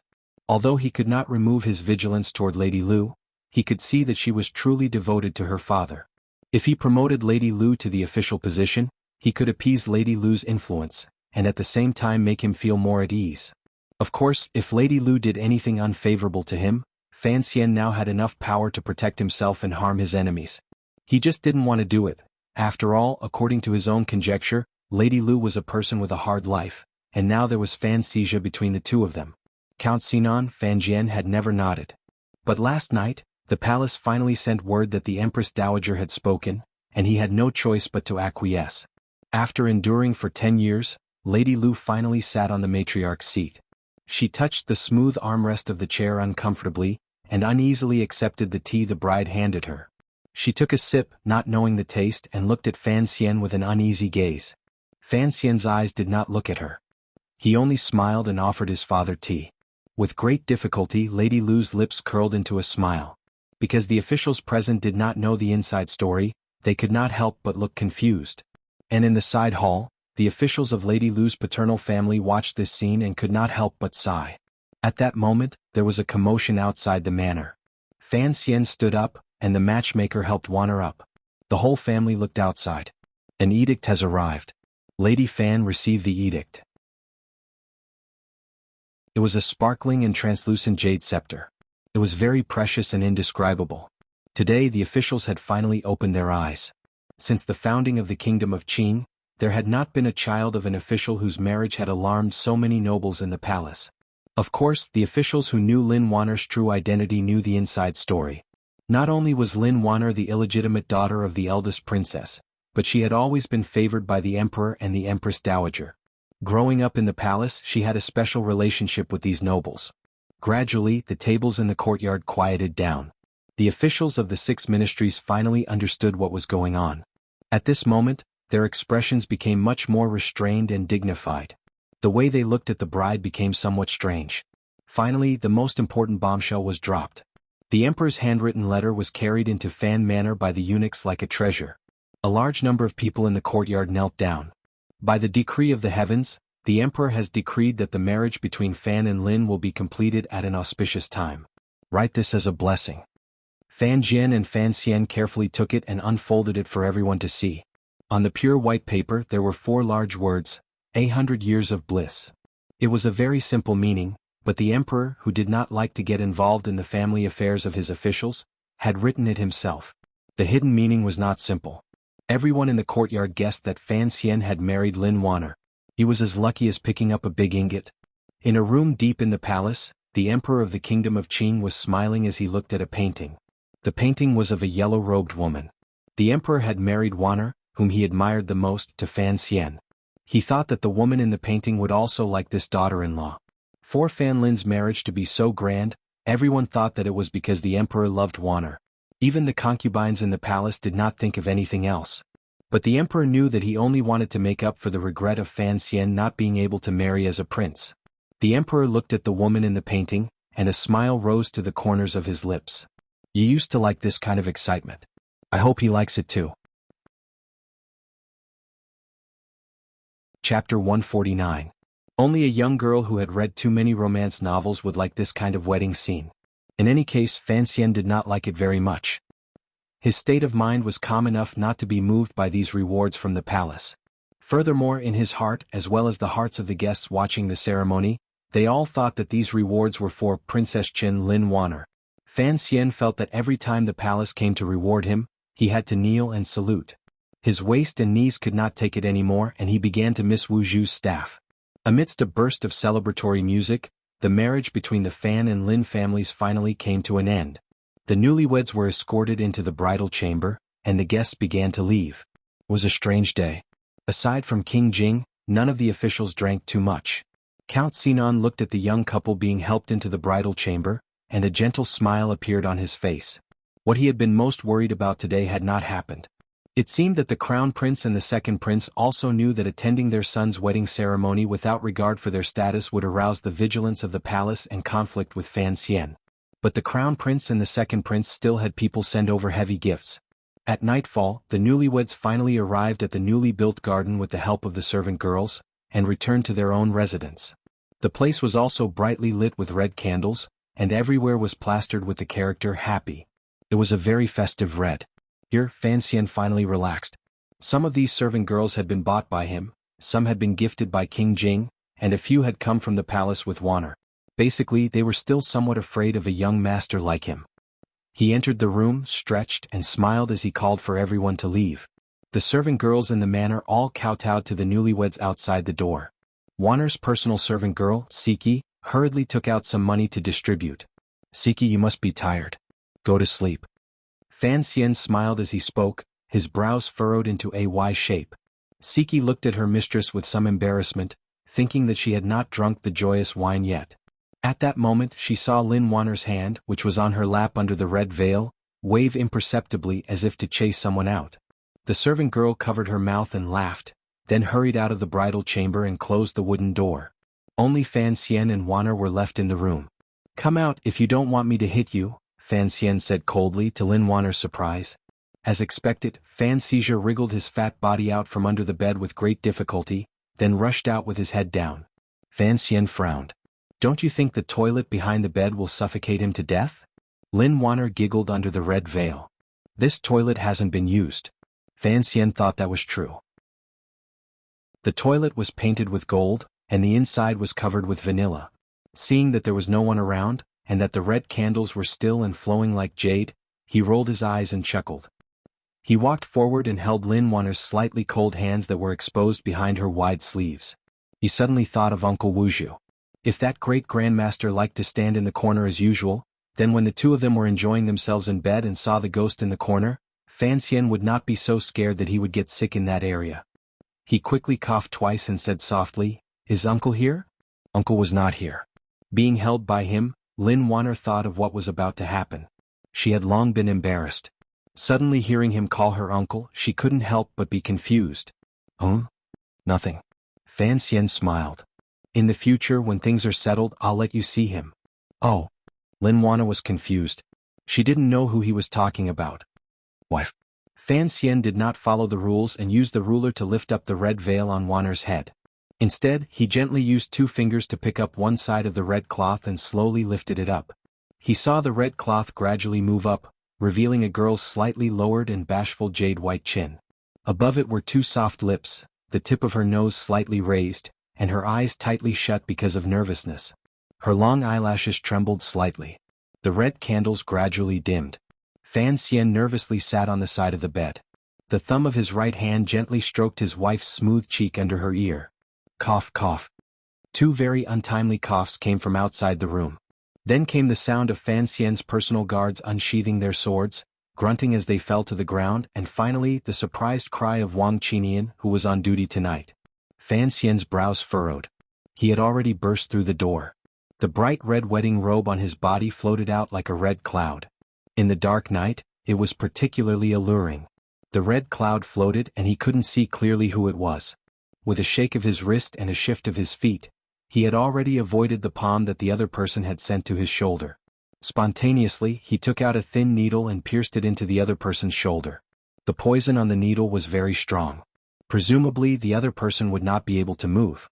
At this moment, out of the corner of his eye, he saw that 3 or 4 of the guards in front of the stone steps had already fallen unconscious. Wang Qinian, however, was looking behind him with a face full of fear. Fan Xian was shocked. Who in this world could be poisoned by his own poison and still be able to move? Feeling the sound of breaking wind coming from behind him, he gave a muffled grunt. Turning his palm into a knife, he swung it out. Just as the knife was about to hit the person's face, Fan Xian let out a pained groan. Hugging his stomach, he squatted down. One reason was that the person couldn't hit him, and the other reason was that he had been poisoned. The person's hair was somewhat messy, and his face was full of hardships. He was very old, but his true appearance could not be seen. A pair of cold and gloomy eyes were dyed a light brown color. He looked very frightening. Teacher? Fan Xian cried out in surprise. His stomach felt a sharp pain. Not daring to be careless, he quickly took out an antidote pill from his belt and chewed it. He didn't know if it was right. Then he hurried forward to greet him, hug him, and silently criticize him. He was touched that Fei Jie, whom he hadn't seen for 10 years, had suddenly arrived today. Your appearance hasn't changed much. Fei Jie sat in the study, drinking tea and enjoying the servant girl's leg massage. He looked at Fan Xian, who was standing next to him. I thought that after 10 years I wouldn't be able to recognize you. I didn't expect you to be so beautiful. Fan Xian sighed but didn't dare to sit down. He said, Teacher, can you, even if it's just once, don't sneak into my room in the middle of the night. It's easy to cause a misunderstanding. Although students use soft pillows in their rooms now, what if I had stabbed you with a knife just now? You are clearly the weakest in martial arts among the 8 bureaus, but you still like to dress up as a night ranger. It's very dangerous. In fact, Fan Xian had imagined the scene after his reunion with Fei Jie countless times. It could be that the 2 of them would hug each other and cry bitterly. It could also be that they would pour each other poison tea to test their skills after parting. But he had never thought that on the day of his wedding, when the night of spring was short, this old man would come to disturb him. Originally, some thoughts of parting with his teacher had long since turned into unsatisfied anger. It must be known that today had been tormented all day. Fan Xian had comforted himself that he had endured for 30 years. What was there to be anxious about? Seeing that he was about to succeed, he had been disturbed by this old poisonous creature. Fan Xian had no choice but to be anxious. He thought to himself, why did you have to come today? Fei Jie didn't care about him at all. He said, I just came back from Dongyi. I heard about your wedding, so I hurried for a few days and finally made it. Fan Xian's heart was moved. He quickly bowed deeply. For him to be able to live to this day in this world, the person in front of him should be one of the 2 people who had done the most. Fei Jie handed him a small box. A faint fragrance floated out from the box. Fan Xian asked in surprise, what is this? A gift for my student's wedding. What do you think? Fan Xian knew that the gift his teacher had brought out must be extraordinary. Opening it, he found that there were a few pills the size of a pinky finger. His heart jumped. He used his fingernail to pick up some powder and put it in his mouth to taste. Fei Jie looked at his movements and smiled slightly. The old man was also very relieved that the beautiful little child had become the elegant young man he was today. Especially when he saw that he still retained the professional habits he had taught him in the past, Fei Jie was even more comforted. Turtle shell made of vinegar. Fan Xian frowned as he analyzed the ingredients in the pill. Rehmannia, donkey hide gelatin, beeswax. But there is one medicine that I can't taste. I smoke. Fei Jie's lips curled up. He seemed to be somewhat proud. I smoke? Fan Xian had already guessed what the pill was for. Thinking of his teacher's astonishing methods, he couldn't help but feel a lot more confident. He asked in surprise. Correct. It is a medicine from overseas. Dongyi has been a merchant for generations. 4 years ago I asked them to look for it. They finally found it this year, so I stayed there for a few more days to wait for the ship to arrive. Fei Jie waved his hand, letting the serving girl leave. 4 years ago was the first time the palace had discussed the marriage between the Fan and Lin families. It turned out that from then on, Fei Jie had begun to treat Lin Wanner's tuberculosis. He wanted his student to marry a healthy wife. Thinking of this, Fan Xian couldn't help but feel moved. I have something else to do in Dongyi. Fan Xian understood. I sold out the favor I owed Sigu Jian back then in exchange for a promise from them not to make trouble for you. Fan Xian sat down next to his teacher. He could no longer feel any resentment towards him for interrupting his romantic night. He said gratefully, "Thank you, teacher, for the medicine." "Thank you, teacher. This is my first time making this medicine, but I've tested it. It works." Fei Jie smiled slightly. A clear light flashed through his light brown eyes. "But there are some side effects. You must listen carefully. Teacher, please speak." Seeing Fei Jie's seriousness, Fan Xian's expression also became serious. Chapter 150. After taking the medicine, you will be forbidden from sexual intercourse for a month. Fei Jie smiled, hiding the true side effects. You are so cruel. Fan Xian stared into his teacher's eyes, wishing he could bite him to death. Then I'll let take the medicine tomorrow, Fan Xian said worriedly. Fei Jie almost spat his tea on his face. He pointed at his nose. You are so strong. There are countless brothels in the capital. Do you really have to be in such a hurry tonight? Fan Xian chuckled. Because I know you are playing with me. Fei Jie really couldn't do anything to this pretty boy. He wasn't his match 10 years ago, and 10 years later he was even less of a match. He could only stand up angrily. Am I destined to owe you something in my previous life? You can guess everything. Fan Xian quickly stood up and comforted him. Because you love me, teacher. Fei Jie suddenly looked into his eyes and was silent for a long time. Because the study was new, the smell of wood still wafted through the room. The atmosphere was a little strange. After a long time, Fei Jie said lightly, You've been in the capital for a long time and you've been to the Overwatch Council. I presume you already know some things. I know some. Fan Xian's smile was pure. For example, I know about my mother, but I still don't know about my father. He looked into Fei Jie's eyes. Even someone as ruthless and vicious as Fei Jie felt the pressure. He smiled and changed the topic.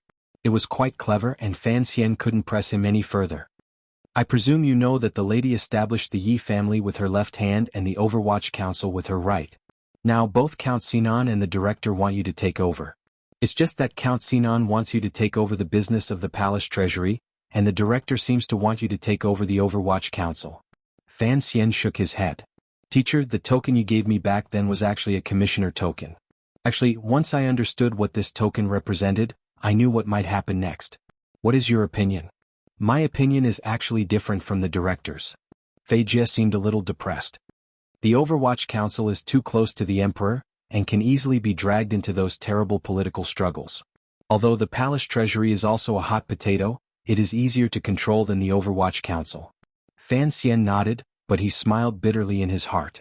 He thought that he seemed to have long been involved in those palace struggles. Even the eldest princess being forced to leave Jingdo seemed to have something to do with him. After thinking for a while, he smiled and said, Teacher, don't waste your energy.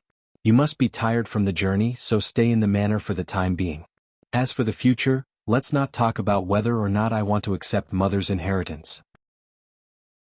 I'm afraid that even if Director Chen and father wanted to give it to me, there would be many people who wouldn't be willing. Fei Jie nodded and said gravely, This matter is very complicated, and I don't think the Prime Minister will stay in court for much longer. Fan Xian furrowed his brows. His father-in-law had long since shaken off the Wu Bowen incident. What could have happened? Fei Jie didn't explain. He only quietly asked, Is Sir Wu in the capital now? Fan Xian didn't think for a moment. He said directly, After I entered the capital, he left. I think he went to the South Sea to find Yi Luyun. I'm not sure what he wanted. Fei Jie shook his head and suddenly looked at Fan Xian. He frowned and reprimanded him. I hear that you like to write poems in the capital, and that you've made a name for yourself? Fan Xian smiled with some embarrassment. Teacher, you know that I've liked to write sour things since I was young. Fei Jie sighed and said, it seems that the so-called salt cellar old XN was also your excuse. Fan Xian chuckled twice. Fei Jie couldn't help but shake his head again.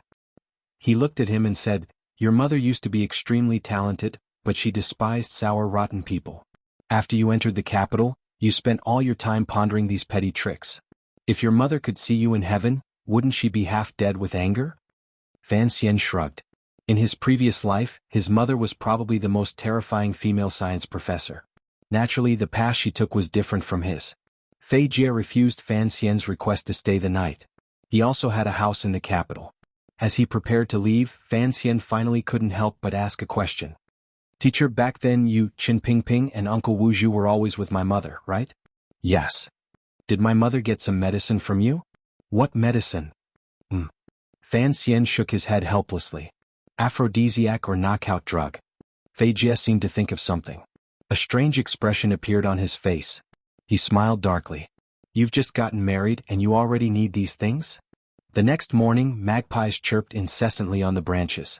Even the gradually yellowing leaves seemed to be stained with happiness and became much more tender. The morning sun shone through the courtyard, filling the courtyard with a faint warm color. The grass and flowers in the courtyard and the slanted stone path were all stained with dew. It looked very peaceful. With a squeak, Fan Xian pushed open the door and stretched. His face was slightly tired, but his eyes were incomparably clear. He yawned and smiled. He waved behind him. Hurry up and come out. The season of the day is in the morning. Qin, why are you lazing around in bed? Lin Wun'er's shy and anxious reply came from inside the room. I've never seen someone as shameless as you. Hurry up and close the door. Fan Xian laughed. It's so early in the morning. Yesterday's wedding, the servants are all tired. I'm afraid we'll be the first to wake up in the courtyard. As soon as he finished speaking, he heard a group of men and women appear out of nowhere from the front and back of the courtyard. They bowed to Fan Xian and said, Good morning, young master. Fan Xian was startled. He quickly returned to his room and closed the door. After a while, the servant girls came in to help the newlyweds wash up. Only then did they put on their clothes and walk out the door. Fan Xian carefully held Wun'er's hand. Looking at his wife's angry face, he smiled. I spent some time with my teacher last night, so I didn't get much time. I'll make up for it tonight. Lin Wun'er had grown up in the palace and was careful with her words. Now that she had married a husband who liked to talk nonsense, she blushed. You're not being serious again. Fan Xian held her cool little hand and smiled. Ever since we were by the lake, we've been reading the scriptures. You're doing it again. From today onwards, you must call me husband. Yes, husband. Lin Wun'er's shy and obedient manner was very lovable. Hearing the word husband, Fan Xian thought of Mahjong. He thought of his life's miraculous encounters. He thought of last night's madness, the beauty of the spring night, and the eldest princess, who had been driven out of her fief by the emperor. He couldn't help but smile. I really do seem to have drawn a few more tiles than others. Since entering the capital, he had finally found the feeling of happiness. He couldn't help but sing in a low voice, I've left many feelings in the capital. Lin Wun'er, who was in his arms, opened her big innocent eyes and didn't understand a single word. Entering the Fan Manor from the corner of the garden, it was another bustling scene. The servants and servants stood on both sides to welcome the newlyweds. They all knew that this young mistress was an extraordinary person. On the day of the wedding last night, the continuous rewards from the palace had shocked all the Fan clansmen. After finishing his wife's tea, Fan Jian amiably let the two of them rise. He then chatted with Wun'er about Prime Minister Lin's health, and then let the two of them rest in peace. Seeing the new son and the new wife so well matched, Count Sinan felt comforted, and Fan Ruoruo was also very happy for her brother. The two of them returned to their own courtyard and heard a commotion outside. The servant opened the door and saw that the people from the Fan Manor in the suburbs of the capital had come to deliver gifts. Naturally, Fan Xian and Lin Wun'er didn't need to personally meet these people. They just had to send them away. But Ting Zijing and his wife had also come today, which surprised Fan Xian. Are your legs better? Fan Xian sat in the main seat and looked at Ting Zijing's legs with concern. Ting Zijing laughed. They've been better for a long time. It's just a little inconvenient to walk. Fan Xian smiled at Lin Wan'er beside him. Teng Zijing was the one who prepared the roe deer meat and white elk meat that I sent you a few days ago. Lin Wan'er smiled slightly and nodded. It had only been a night, but she had transformed from a young girl into a mature matriarch. It had to be said that life changes were always so sudden. After talking for a while, Teng Zijing and his wife were led away to rest. After they left, Teng Zijing's wife whispered curiously, "This young mistress is quite noble, but her body seems a little weak. I'm afraid she's not good enough for the young master." Teng Zijing was shocked and reprimanded her. "The young mistress is a true noble. Be careful that if someone else hears this, they'll tear your mouth apart." Teng Zijing's wife still had the charm of a young married woman, and smiled non-committally. "It's just that the bride isn't as handsome as the groom. It's a little funny." Teng Zijing also smiled. In this capital, it's not so easy to find a girl more handsome than the young master. On the other side of the story, Grandmother Danzhou's gift had been delayed on the road for a number of days. Today it had finally arrived at Fan Manor.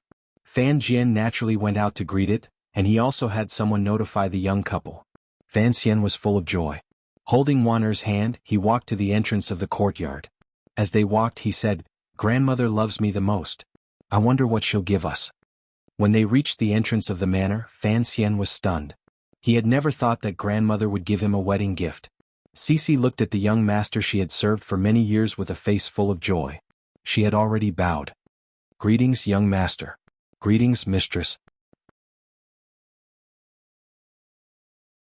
Chapter 151. Fan Xian had not thought that his grandmother would send Cece, who was far away in Danzhou, to Jingdou. Looking at the girl he had spent many peaceful years with, he was happy but also had a headache. He didn't know what to do. His grandmother's meaning was clear. She wanted him to take Cece into his room. Looking at Cece's appearance, she probably wouldn't choose any other solution. "Go rest first." Fan Xian did his best to appear gentle. However, Cece still felt that the young master in front of her seemed to have become somewhat unfamiliar. After all, Fan Xian had endured too many trials and struggles in Jingdou. Other than his steadiness, his temperament had also gained an indescribable quality. Seeing Cece's somewhat uneasy expression, Fan Xian laughed and said, "This girl, what are you thinking now? After you've eaten and drunk your fill, I'll take you for a stroll around the capital." Cece felt wronged and said, "Cece is here to serve you, not for you to serve me." Fan Xian felt good hearing this. After all, this was a girl who had grown up with him. Her words and actions were much more direct, unlike the servant girls of the Fan family in Jingdou. They didn't even dare to breathe loudly in front of him, much less refute his intentions. Fan Xian walked forward and gently patted her slightly thin cheek. Smiling, he said, "Fine, fine, I'll let you serve me. Even if you have to copy books and grind ink, you have to wash it off first. My whole body is sore. Everyone says that a beautiful sleeve adds fragrance to reading at night. Are you going to add some vinegar for me?" The Qin kingdom did not have the story of Fang Xuanling's wife drinking vinegar to show her determination, so no one could hear the playfulness in these words. Fan Xian couldn't help but feel a bit of regret for casting pearls before swine. Cece was embarrassed and embarrassed. She bowed again and then followed the servant girl to freshen up. These servant girls had long seen that this servant girl was different from them, so they were especially polite. "So this girl is Cece?" There was no jealousy as Fan Xian had expected. There was only curiosity on Lin Wan'er's face. She smiled and said, "I've always heard you say that the girl in Danzhou is much more diligent than Cece. Today we finally meet." After all, the kingdom of Qing was still a world where men were superior to women. Although Lin Wan'er was a princess, she did not seem to have too many thoughts or sensibilities. Besides, even if Fan Xian were to take a concubine, would a princess be jealous of those women? Fan Xian smiled. Fortunately, this matter had nothing to do with him. Otherwise, if he had made the little tiger unhappy, would he still have his arms? "Marriage is the grave of love," Fan Xian said sourly. "So we have to walk more, don't become a pair of zombies." Lin Wan'er frowned and pouted. "I'm afraid of the cold," she said pitifully. "The snow in Song Mountain is good, especially in autumn and winter." Fan Xian looked at his wife with a smile, tempting her like a staff member of a travel agency.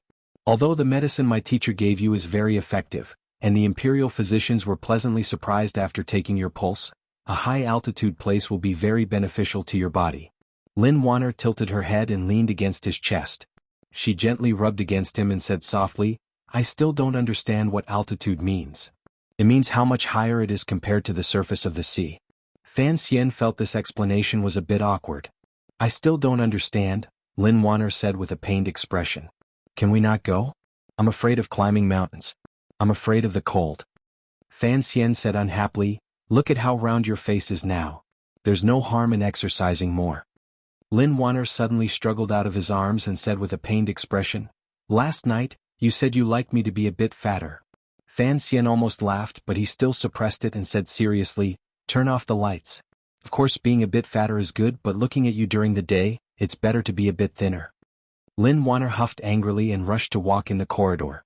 Fan Xian hurriedly followed, not looking at her directly. He was only a step ahead and quietly said, I like the fleshy parts of your body the most, don't you know? In the autumn palace, it was like a gust of summer wind was blowing in the face. Lin Wanner's face heated up, and in a moment she blushed.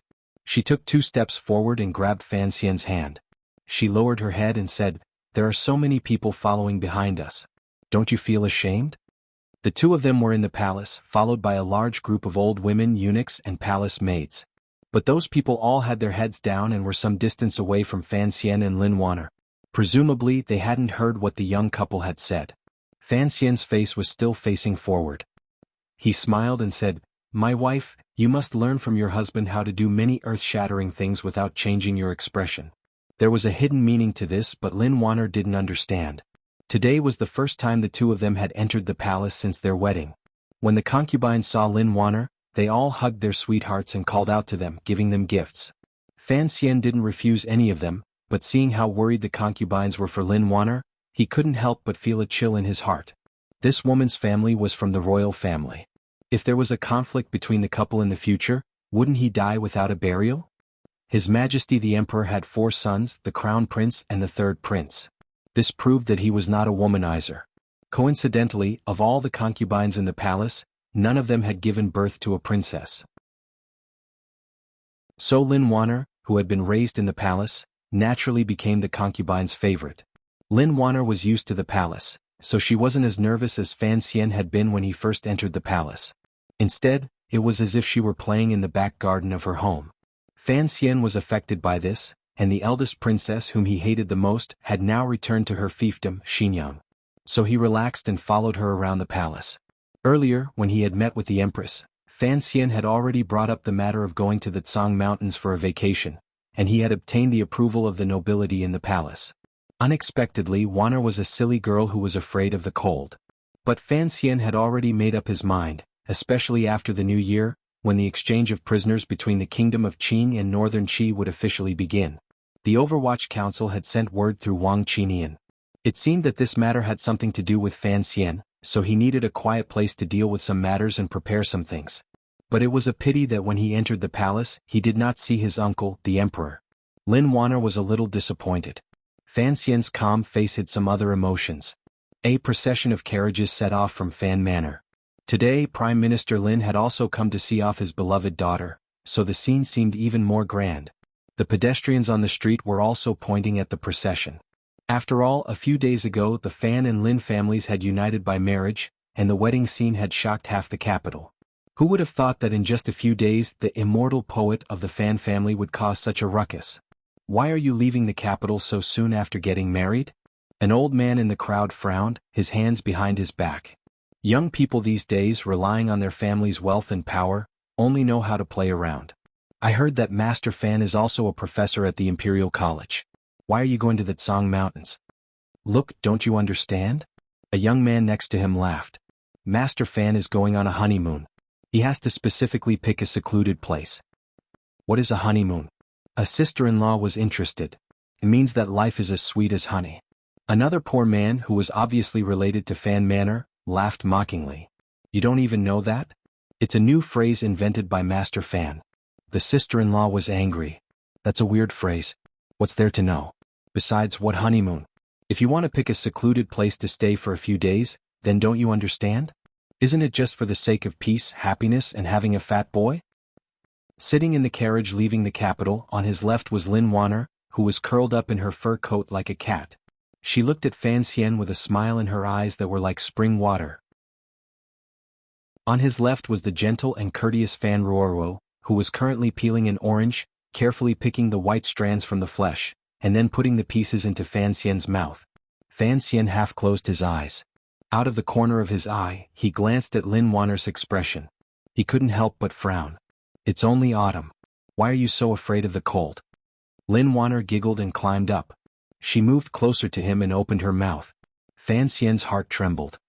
He heard her say to Ruoruo, "Good sister, give me an orange." Fan Ruoruo smiled. "Sister-in-law, you can't eat oranges when you're sick. You'll get sick." Lin Wanner frowned. That's annoying. Fan Xian didn't understand how his wife and sister addressed each other. One calls me sister and the other calls me sister-in-law. What kind of address is that? Lin Wanner stuck out her tongue. I'm used to calling her sister. Fan Ruoruo couldn't help but laugh. She pointed at her brother's nose. Before you got married, my brother told me to call you sister-in-law, so I'm used to it. Fan Xian shook his head helplessly.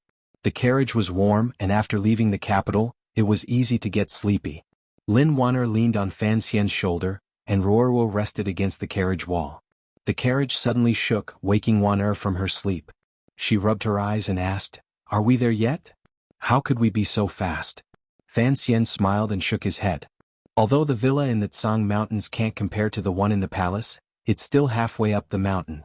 It'll take 3 days to get out of the capital. Lin Wanner looked at him calmly. Leaving the capital so soon after marriage, other than to recuperate, what other reason is there?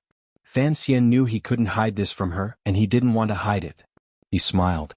Your 2 cousins send people to the manor every day. I'm scared, so of course I have to hide. Choosing sides at this time, no matter which side, is a stupid thing to do. Chapter 152. 2 days later, the carriages slowly entered the middle of Tsang Mountain. The magnificent Tsang Mountain was incomparably majestic. Hundreds of years ago, a generation of emperors had used hundreds of thousands of hard laborers to forcefully open up an official road that allowed carriages to pass through the mountains. This was to facilitate his summer vacations in the Tsang Mountain. But in fact, not long after this huge, laborious road was completed, the emperor died on top of the soft bodies of his concubines. Unexpectedly, it had never been used even once. In the past few hundred years, the world had risen and fallen countless times, but gradually, this mountain closest to the capital had become the back garden of high officials and nobles. Since the previous dynasty, many laws had been issued, establishing the extremely thick air of officialdom on Tsang Mountain. Even the cold mountain wind could not blow it away. From then on, Tsang Mountain forbade hunting, burning forests to open up wastelands, and everything that poor people could do was prohibited. Tsang Mountain became purely a vacation spot for the rich. Nowadays, in addition to a few temples for ascetic cultivators and some hermits, the rest of the land was given by the emperor to some of the ministers in the court. They were used to build other estates and relieve the pain of the court's complicated affairs. The residences of the Fan clan were built halfway up the mountain.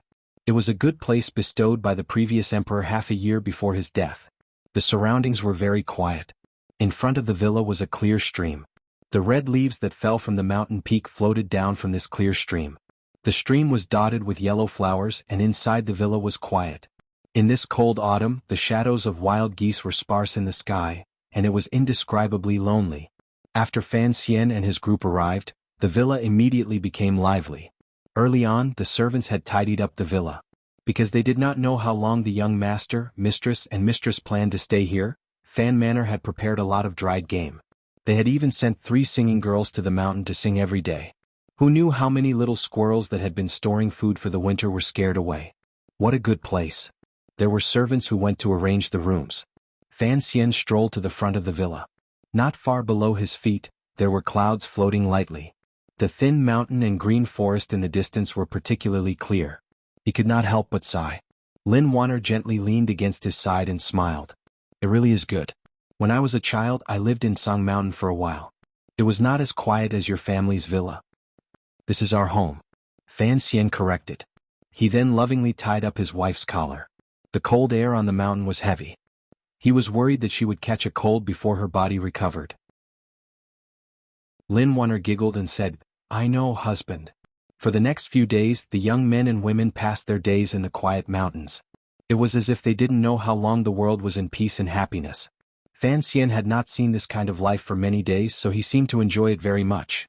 Every day, if he wasn't taking water along the slippery mountain path, he was standing behind his sister, watching her thin brush as she captured the beautiful scenery of the Tsang Mountains on paper. This could be considered the true married life between Lin Wanner and Fan Xian after their marriage. In this period of time, the newlyweds gradually changed from the initial love at first sight to the excitement of meeting across the wall, and then to the worry that followed. Finally, they could peacefully enjoy this thing called love. The end of the passion transformed into a delicate fragrance that lasted even longer. One morning, Lin Wanner lazily opened her eyes. She subconsciously put her fleshy arm to the side and found that there was no one beside her. She was wrapped in a warm blanket. She didn't know where her husband had gone. Lin Wanner was not surprised. Ever since they had consummated their marriage, she knew that Fan Xian would wake up very early every day. She didn't know where he went, but before she woke up, he would quietly return to his room. She had always been curious, but when she lived in Fan Manor, it was not convenient for her to do anything. Now that she was in Song Mountain, there were no elders or those annoying old nannies by her side. Lin Wanner rolled her eyes. She got up and put on a thick cloak. She put on a pair of soft shoes and like a thief she sneaked out the door. A gust of morning wind hit her face and she shivered from the cold. She didn't dare tarry. She secretly smiled and went to the other main room at the end of the corridor. She knocked twice on the door. When the sleepy Fan Ruoruo heard her voice, she quickly got up and opened the door. She was only wearing a thin layer of clothing and she was freezing.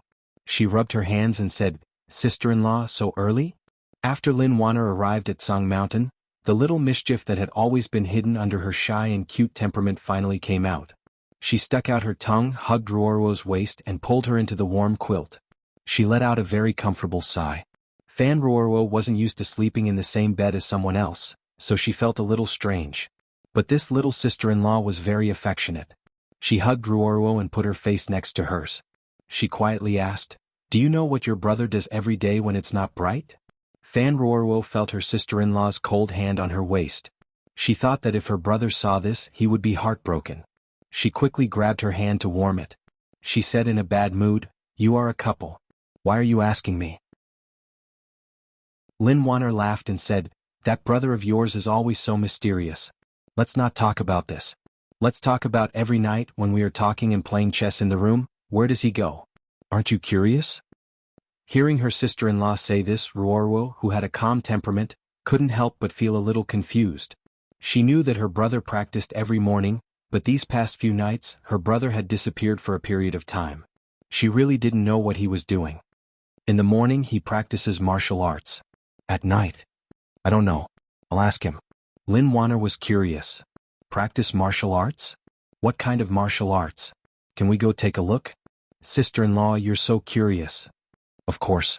Lin Wanner's eyes lit up, like the lake in the summer villa. As a wife, it's normal to be curious about what her husband is doing. Fan Ruoruo realized that her sister-in-law didn't have many of the habits of the palace. In some ways she felt that she was even more mischievous than she was. She couldn't help but laugh. So cold. If I were married, I'd rather sleep in my bed. If you go out now and my brother sees you and scolds you, I won't help you. Lin Wanner didn't know what Fan Xian looked like when he was angry, but she knew her husband's temperament. She grimaced. Suddenly she smiled. If we get married? It's late autumn. It looks like my sister-in-law is beginning to feel sleepy. Perhaps it was because the bed was too warm, or perhaps it was because she was shy, but Fan Ruoruo's face reddened. What kind of sister-in-law are you? She reached out to tickle Lin Wanner. Lin Wanner yelped and hit back. The young sister-in-law and sister-in-law played around on the bed. In the end, Fan Ruoruo was no match for a married woman. Panting, she had no choice but to get out of bed. She wrapped her sister-in-law in layers of clothing. After confirming that the mountain wind couldn't reach her neck, she took her hand and left the villa to find her brother. The sky was bright and the people in the villa were still preparing for the morning. No one noticed that the two masters had slipped out like thieves. Most of the land on the mountainside was the property of the Fan family, so no one came to disturb them. The two girls walked carefully along the path in the forest toward the mountainside. Are you sure it's this way? Fan Ruoruo frowned. This mountain is so big. Let's not get lost. Don't worry. Lin Wanner smiled. I have an intuition. I can feel where my husband is. Fan Ruoruo thought helplessly. She could only trust her unreliable intuition. Although she thought this way, she paid attention to the ground under her feet. She found that people had indeed stepped on it. This small path was so quiet. Other than her elder brother, no one else would have the interest to go into the barren mountain. After some time, the two young girls finally plucked the autumn leaves and wiped the dew off their clothes. They passed through the forest and arrived at the side of the mountain. Fortunately, Lin Wanner's body had recovered after taking Fei Jie's medicine. Otherwise, she might not have been able to make it this far. Seeing her sister-in-law's red face, Ruoruo felt sorry for her and wiped her face. She reminded her to fasten her cloak, which had already been unbuttoned. Only then did the two look forward. If they didn't look, they wouldn't have known. At the foot of the mountain was a gentle slope rarely seen in Song Mountain. Above it was a meadow that was still green under the autumn frost. Looking up, there was a steep cliff that was more than 10 zhang high. The slope was abnormally steep, and among the rocks, there were yellow bamboos that pierced the sky like swords. There was a person on the cliff. It was Fan Xian, dressed in unlined clothing. Looking at him, he was about to jump off the cliff. Lin Wanner saw this and was indescribably shocked. She opened her mouth to cry out in alarm to stop Fan Xian. Unexpectedly, a soft and slightly cold hand covered her lips. Fan Ruoruo narrowed her eyes and looked at her brother on the cliff. Pretending to be calm, she said, "Don't worry." He didn't know where her confidence came from. At this time, Fan Xian had already jumped down from the cliff. His body could be seen jumping between the rocks. Each step was dangerously close to stepping on the only place where he could put his weight. As he descended, his speed became faster and faster. A few times he almost crashed into the bamboos. But he seemed to have an innate ability to predict. He would always turn 1 or 2 turns ahead of time. He would choose a place to land as well as the strength of the rebound, and he would brush past the bamboos. This relied on the powerful control brought by the tyrannical Zhenqi in his body. It also relied on the instincts he had learned from Wuxia. In reality, in a flash, his body was like a black light. He passed through the bamboo forest and rocks and landed steadily on the meadow. Fan Xian turned his head slightly and looked at the two girls with surprise. "Why are you here?" His breathing was not chaotic, but the bamboos on the steep slope swayed gently from his breath. Chapter 153. Lin Wanner and Fan Ruoruo watched the scene and couldn't help but be dumbfounded. Although the two girls knew that Fan Xian had killed an 8th-level master on Yolan Street, the thrilling scene of him rushing down the cliff was completely different from how they felt about the so-called martial way. Accuracy, calmness, and strength. These were the things that had shocked them. Even Fan Ruoruo, who had always trusted her brother and was much calmer than Lin Wanner, couldn't help but let out a soft cry. "Brother, how did you do that?" Fan Xian walked up from the meadow and looked at the two girls. He couldn't help but shake his head. He put his hands on the girls' heads and gently rubbed them. "It's just a daily practice." He thought to himself, if you had seen the terrifying scene of Wu Zhu jumping down the cliff outside Danzhou, you would definitely not have cared about what had just happened. He frowned. "Why did you come out so early in the morning? There are beasts in the mountains." Fan Ruoruo looked at Lin Wanner and smiled. "My wife often wakes up and doesn't see you, so she dragged me out to find you. She's curious about what you look like when you practice every day." Fan Xian looked at his wife, whose face was red from the cold. He reached out and rubbed the tip of her cold nose. Lin Wanner was not used to him being so affectionate in front of her sister. She shyly moved away. She was still immersed in the scene she had just seen. It turned out that her husband was such a powerful master. Seeming to guess what she was thinking, Fan Xian smiled and shook his head. "Don't think too highly of me. Someone once said that I was above the 4th level but not yet the 6th. Lin Wanner looked at him in disbelief. "I grew up in the palace. I've seen many 7th-level masters. Husband, you are much more powerful than them." "Really?" Fan Xian smiled and didn't take it to heart. Instead, he said with a headache, "Although Teacher Fei's medicine is very useful, the wind is strong in the mountains in the morning. What if you catch a cold running out like this?" As he spoke, he tightened the scarf around her neck and said with concern, "I've been used to practicing martial arts every day since I was a child. It's my fault that I didn't tell you before. Don't come out again in the future." Fan Ruoruo was happy to see her brother and sister-in-law so affectionate. She smiled and didn't say a word.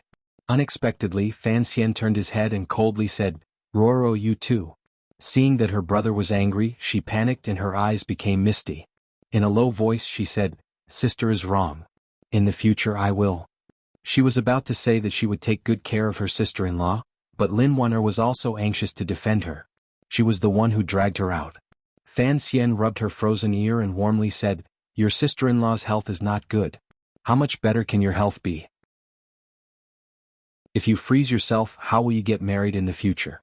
Only now did the two young women realize that he was angry about something else. Thinking of how this young man in front of them cared for his wife and his sister, Lin Wanner and Ruoruo couldn't help but feel a sense of happiness. Fan Xian was actually the happiest person. His days in Song Mountain passed day by day. It seemed that he had already forgotten everything in the capital.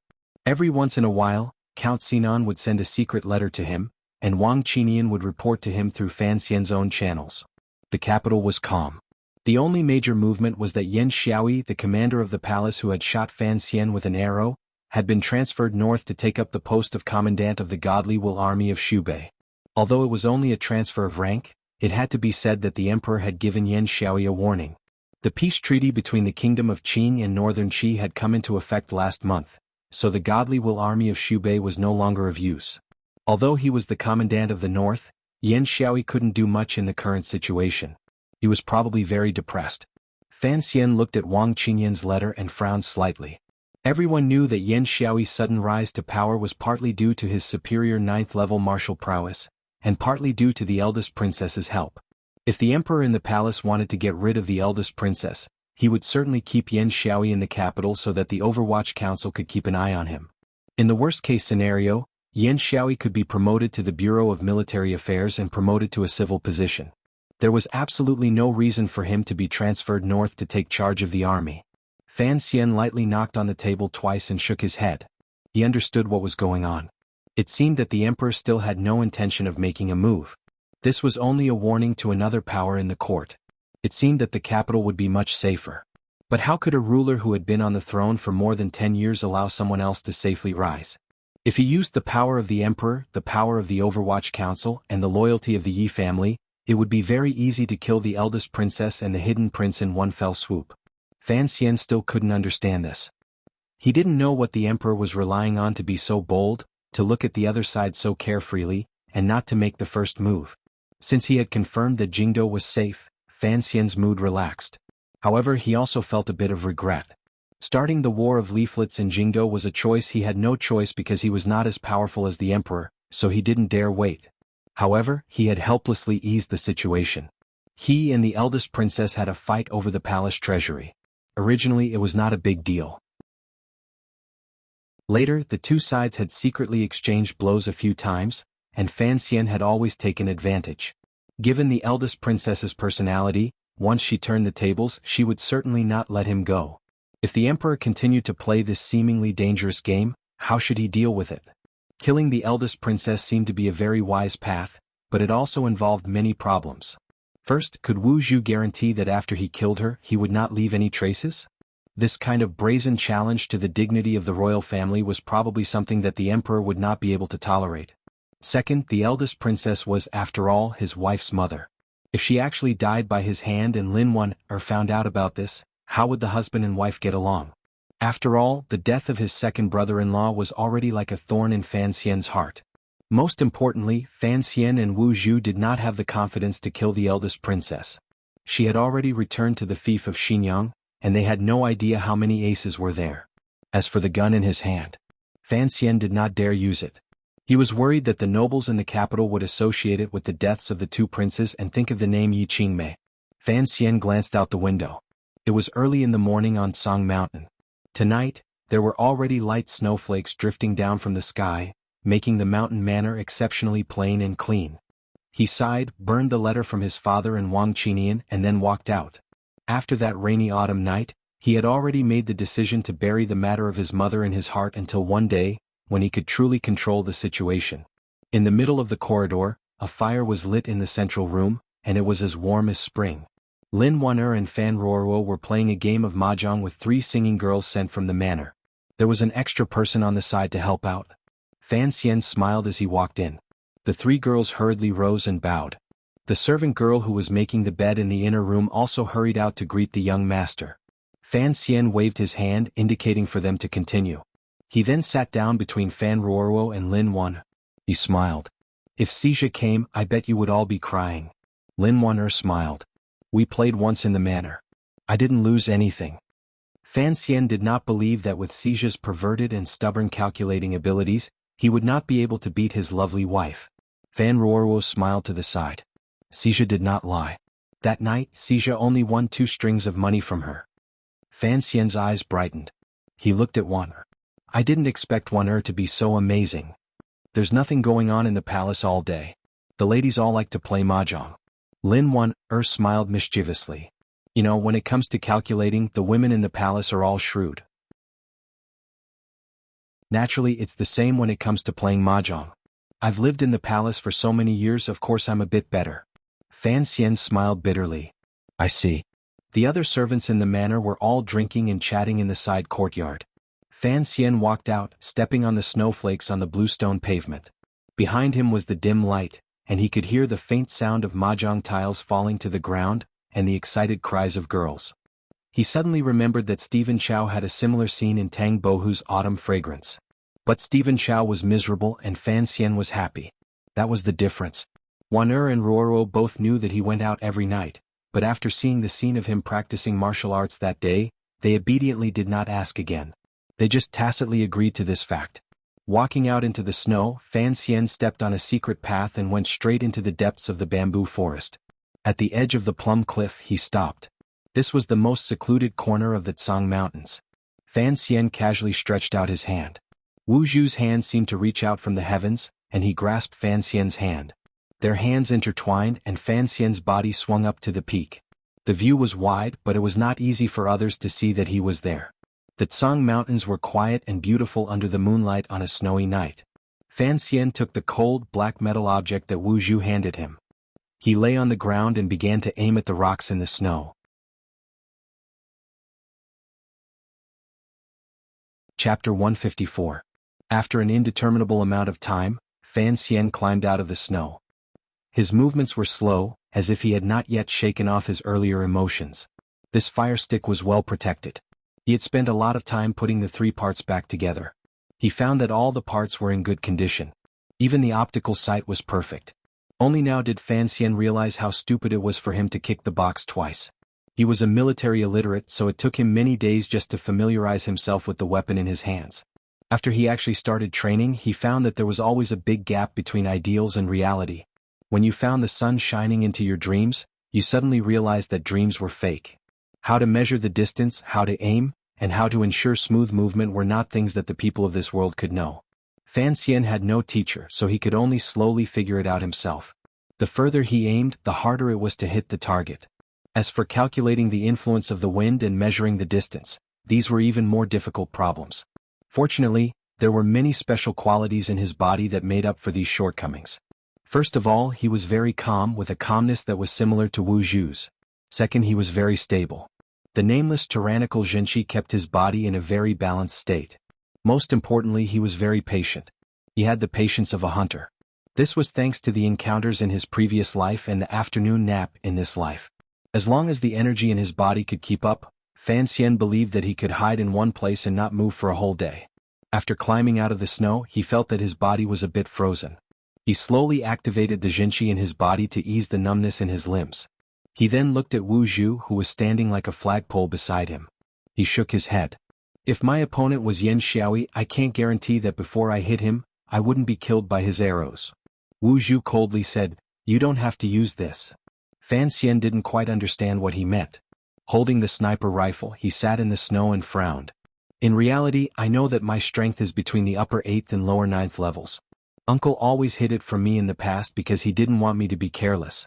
But in the future, if I have to deal with the upper 9th level aces, it will be better to have a weapon that others don't know about in my hands.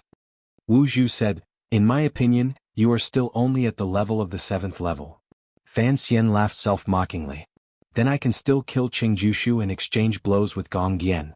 Wu Zhu said woodenly, "Gong Dian is of the 8th level and Qing Jushu is at most of the 7th level. Perhaps. In the past 10 years in Danzhou, the martial arts of the entire world have declined." Fan Xian furrowed his brows and patted the snow off his buttocks. Although he didn't say anything, hearing these words, he couldn't help but have a strange feeling. As for why it was strange, he couldn't explain it at the moment. He shook his head and said, "I need to make myself stronger. Otherwise, I won't be able to protect the people beside me." Honor the royal family, the eldest princess, and Ruorwo? Don't forget she is also a poor child without a mother. Wuxia was silent. Fan Xian smiled slightly. At this moment the moon shone on the snowy mountain. The night was slightly bright, making his face appear even more beautiful and pure.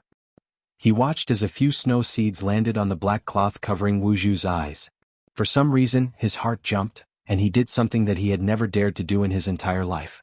He took a step forward and carefully stretched out his hand, wanting to pick the snow off of Wuxia's eyes. His movement was very gentle. Wuxia took a step back. The timing of this step was perfect, and it made Fan Xian's right hand awkwardly pause in the air, about half a foot away from Wuxia's face. Go back. Wuxia took the sniper rifle from his hand, turned, and disappeared into the darkness. Fan Xian looked at the place where he disappeared, and a faint sadness welled up in his heart. This was a powerful warrior who had lost his memory, and only had a small part of his past. What would his future be like? Time was lost in the mountains. Every day Fan Xian, with great discipline, woke up early in the morning and practiced martial arts. At night he would also take some time to learn the skills of the night walker with Wuxia. Most of his days were spent with Lin Wanner and his sister, watching the girls of the manor gather together to compete in poetry, painting, music, and card games. The days passed in a flash. In between, Yilinger and Princess Rojia also came to stay for a short time. A few of the noble young ladies inevitably had a small poetry meeting. Rojia seemed to have shaken off the sadness of Fan Xian's wedding. Her eyes were as gentle as water, and she begged her brother Fan to write a few poems for her to listen to. Fan Xian could not fall for such a trick. He used the excuse of going up the mountain to fight a tigress and escaped. Near the end of the year, Fan Xizha, who had, with great difficulty, finally shaken off the troubles of his family studies, eagerly sat in the carriage up the Tsang Mountains. He happily pulled his sister-in-law, whom he had not seen for over a month, to play mahjong. In his opinion, being able to find Lin Wanner at the mahjong table was like a peerless swordsman finding an ace worthy of being his enemy. As the saying goes, life is as lonely as snow. Of course, Fan Xian and his sister gathered in the manor. As the young master, he would not forget his wife's brother. He had long sent Ting Zijing, who had recovered, to bring De Bao over. Along the way, Wang Qinyan's group secretly escorted them, so there shouldn't be any problems. That day after lunch, Fan Xian had the servants hitch up the carriage. He and Lin Wanner went down the mountain 10 li to welcome De Bao. Not long after, they saw the carriage arrive. After the carriage stopped, Ting Zijing quickly went up to greet Fan Xian and the princess. Lin Wanner knew that this person was Fan Xian's first trusted aide after entering the capital, so she treated him warmly. However, her heart had long floated to the carriage. Xiao Xian. Needless to say, it was obvious that De Bao had alighted from the carriage. Fan Xian laughed bitterly and cupped his hands in salute. He then went up to greet his brother-in-law, who he hadn't seen for several months, and whose figure was still bloated. De Bao looked at the surrounding mountain scenery with some curiosity. He opened his mouth wide and laughed foolishly. The snow in the capital is much lighter. The snow on Tsang Mountain was heavy, and a lot had accumulated on the road. Lin Wanner looked at the snowflakes on her brother's hair and walked up to him, feeling sorry for him. She helped him wipe them off and put the fox fur cloak she had prepared on him. "Father," she complained. He knew it was cold on Tsang Mountain, but he didn't prepare more clothes. Fan Xian smiled. The Prime Minister was a man after all, and there weren't many women in the Lin Manor. No matter how much he loved De Bao, he couldn't take care of everything. He then turned to Ting Zijing. "Did anything happen on the road?" "No," Ting Zijing replied calmly. "At the crossroads before entering the mountain, we fought with another family's carriage for the winter. Seeing that we were in the Prime Minister's carriage, they let us pass." Admiring the snowy scenery on Tsang Mountain and avoiding the midsummer was a favorite activity of the nobles in the capital. Furthermore, there were soldiers guarding the entrance to the mountain. This was only a small matter, and Fan Xian didn't take it to heart. After exchanging a few pleasantries, he prepared to go up the mountain. Unexpectedly, he heard the hurried sound of hooves coming from behind him. Not long after, a group of carriages aggressively drove up. This was where the road split, so it became very crowded and difficult to continue. "It's them," Ting Zijing said with some embarrassment. "Young master, I didn't say it because I didn't want you to be angry." The servants in the carriage saw that they were stuck here and began to curse. Fan Xian squinted and looked over. He realized that it was the carriage of the Minister of Rights, Guiyu's family. He couldn't help but smile, thinking about something. They didn't react, but the other side understood. It was the carriage of the Prime Minister's manor, which had blocked the road once at the foot of the mountain. The Guo family didn't dare to fight with the Prime Minister's manor, so their arrogance was greatly reduced. The carriages of the Prime Minister's manor can't always block the road and not let people pass. We've already let you pass once. Can't you move a little faster? A somewhat familiar voice came from the Guo family carriage. Immediately afterward, a luxuriously dressed young master came down from the carriage. He pointed at Ting Zijing and the others and shouted, "Hurry up and get out of the way. Prime Minister Lin is still in the capital. I don't know what you people are doing in Song Mountain." "Brother Guo?" Fan Xian was overjoyed. He cupped his hands in greeting. Guo Baoquan heard someone call out to him and it sounded particularly friendly. He thought he had run into an acquaintance and turned around with a face full of smiles. Unexpectedly he saw that it was Fan Xian, the underworld fighter. The smile on his face suddenly froze and he couldn't put it down for a moment. He seemed incomparably embarrassed. His eyes were filled with nervousness and fear. Who was this? This was Fan Xian. Once at the poetry conference, once at the yamen of the capital government, and once at the palace. Guo Baoquan had thoroughly offended Fan Xian. But now Fan Xian was doing very well in the capital. Guo Baoquan wanted to harm Fan Xian, but instead Fan Xian jumped up because of this incident. And Fan Xian was now married to that girl.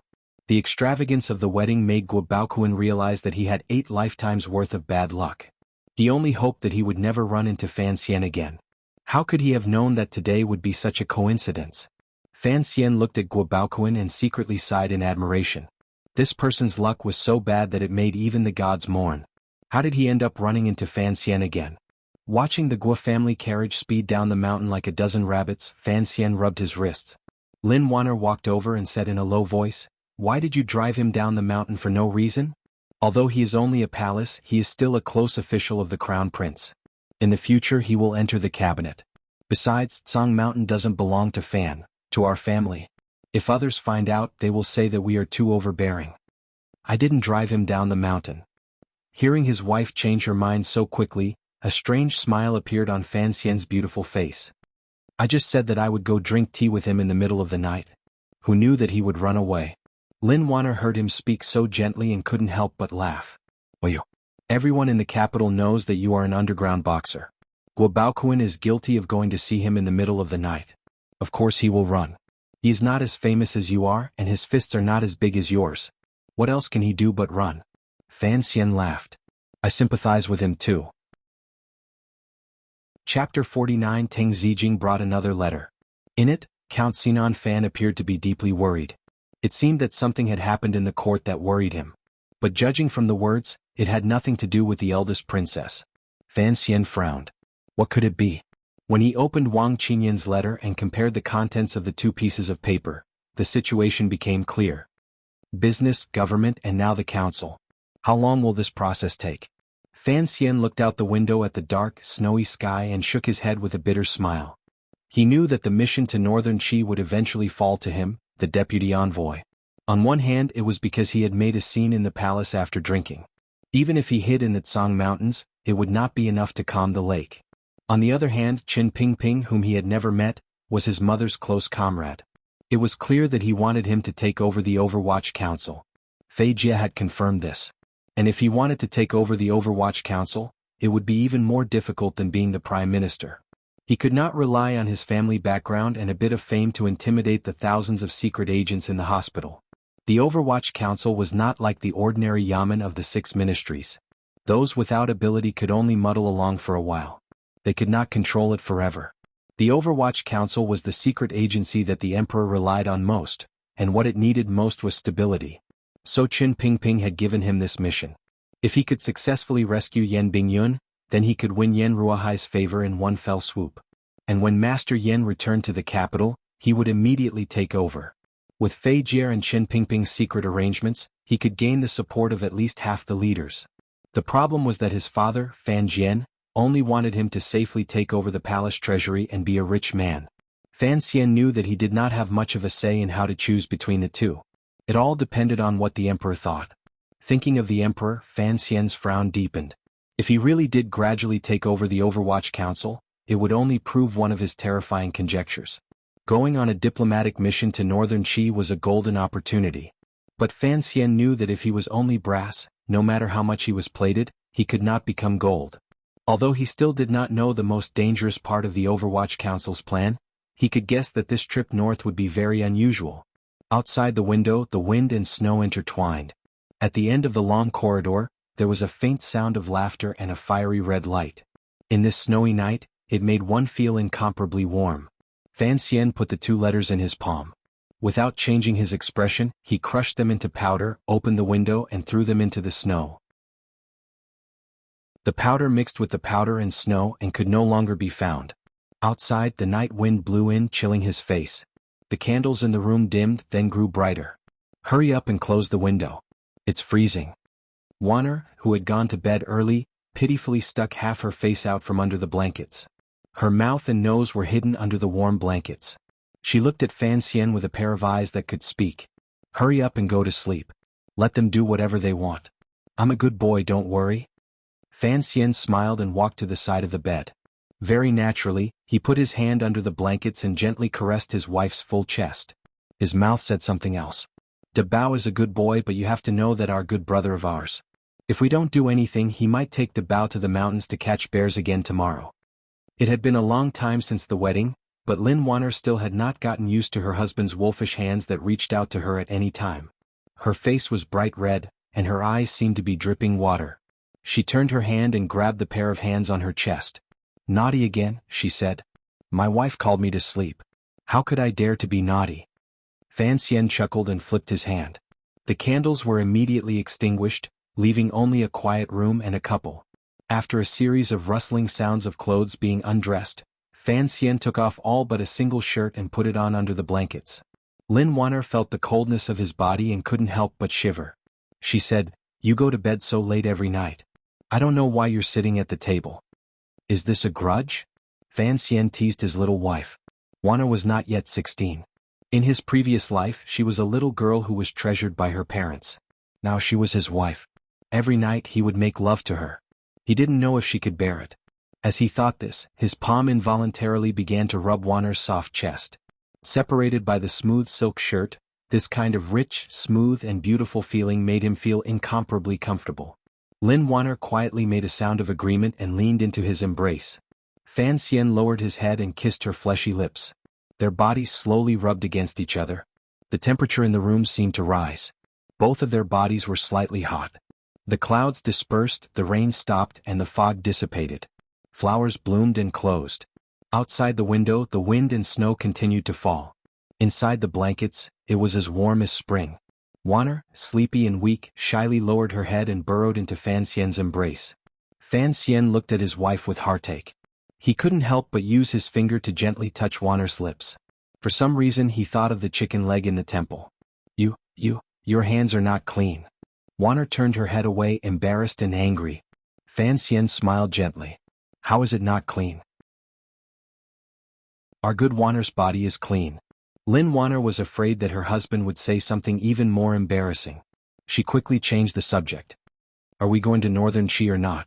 Fan Xian held her tighter and asked in return, Are you willing to spend the rest of your life with me? Wanner's expression could not be seen in the darkness, but she must be very nervous about why her husband would ask such a question. In this world, a married woman followed her husband. There was no reason to turn back halfway. She angrily and anxiously said, Husband, why do you ask? Only then did Fan Xian realize that he had asked something inappropriate. He forced a smile and explained, I was just asking casually. Actually, he still had some of the habits from his previous life. Although he and Wanner had bowed to heaven and earth and drank together, he still wanted to hear something from this cute girl. Casually? Lin Wanner was half believing and half doubtful. She said weakly, Husband, you must be thinking about Cece. Now that she said it, Fan Xian remembered Cece, whom he had deliberately left in the Fan Manor in the capital. Teng Zijing had said that she was doing well in the capital, but with his grandmother's nonsense he had to deal with it. He comforted Wanner. I don't have the mood to think about that. It's just that the two of us are going to do business together for the rest of our lives. Of course we have to plan for the long term. It's not like you don't know that your mother has always disliked me. These words were fresh and interesting. When Wanner heard the words, do business together for the rest of your life, Her heart warmed and she was very satisfied. She faintly replied, "What else can I do when married to my husband?" Then it settled. In the darkness Fan Xian smiled. The lines of his lips were very gentle. He said quietly, "The nobles in the capital are playing mahjong. I don't know if I can win." Warner smiled. "When it comes to fighting, I'm not as good as you. When it comes to playing mahjong, you're not as good as me." This was what Fan Xian had said in front of the palace, which had made Zhuang Mohan spit blood. Outside the window the wind and snow were fierce. Fan Ruoruo, who could not sleep, held an umbrella and looked into the distance, carefully keeping her distance from the edge of the stone platform. With a faint smile on her face, she felt a little empty in her heart. Her most admired brother had already gotten married. Where was her future? Her brother had said that she should be like Xijia, and find something that was worth giving up his life for. Perhaps it was love, or perhaps it was poetry or painting. But she really did not know what she should pursue. Snowflakes fell on the umbrella and beat against her heart. Wu Zhu quietly came up behind her, covered by the unchanging black cloth. His emotionless voice rang in Fan Ruoruo's ear. "Can you keep a secret?" The next morning, Fan Xian returned from his training. He was surprised to find De Bao wrapped in a large fox fur robe. He looked at the cliff below the manor with a satisfied expression. Fan Xian was worried that he would lose his footing and fall off the cliff. He quickly walked over and asked quietly, "De Bao, what are you looking at?" De Bao grinned foolishly and pointed. "Little Xian Xian, there are big white birds over there." In the distant mountains there was a faint white mist rising. A few black-necked, black-tailed white cranes were bending their necks to look for food. Suddenly they raised their heads and sang. The sound was extremely clear and continuous. As they cried, the white cranes spread their wings and danced. It was very beautiful. Fan Xian was slightly surprised. How could he see cranes on the Tsang Mountains in this cold winter weather? Could there be hot springs there? Cranes were free by nature and did not like to be restrained. So far away the cranes looked very free and easy. Fan Xian could not help but take a deep breath. "De Bao, do you like those birds?" "No." Fan Xian was a bit surprised. He smiled and asked, "Why not? Do they not dance well?" De Bao pursed his thick lips and said, "Dancing all the time is too tiring. I get nervous just watching them." Fan Xian laughed and patted his brother-in-law's thick shoulder. For some reason, after entering Jingdo, the 3 conversations he had with De Bao had made him feel the most relaxed. Perhaps it was because he was truly like a child, so he didn't have to worry about anything. Although the crane dance was beautiful, it was indeed too tiring. "De Bao, how have you been these days?" De Bao's broad brows showed a trace of confusion. It seemed that he did not know how to answer this question.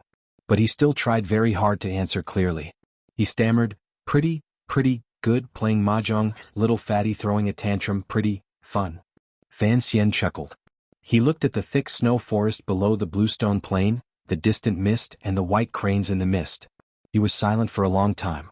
The end of the snow in the Tsang Mountains. Chapter 155. At the end of the year, according to palace custom, each prince and princess would receive a gift from the palace. This year's gift was somewhat different. First, the crown prince received the first gift. This was natural, but it was more generous than in previous years.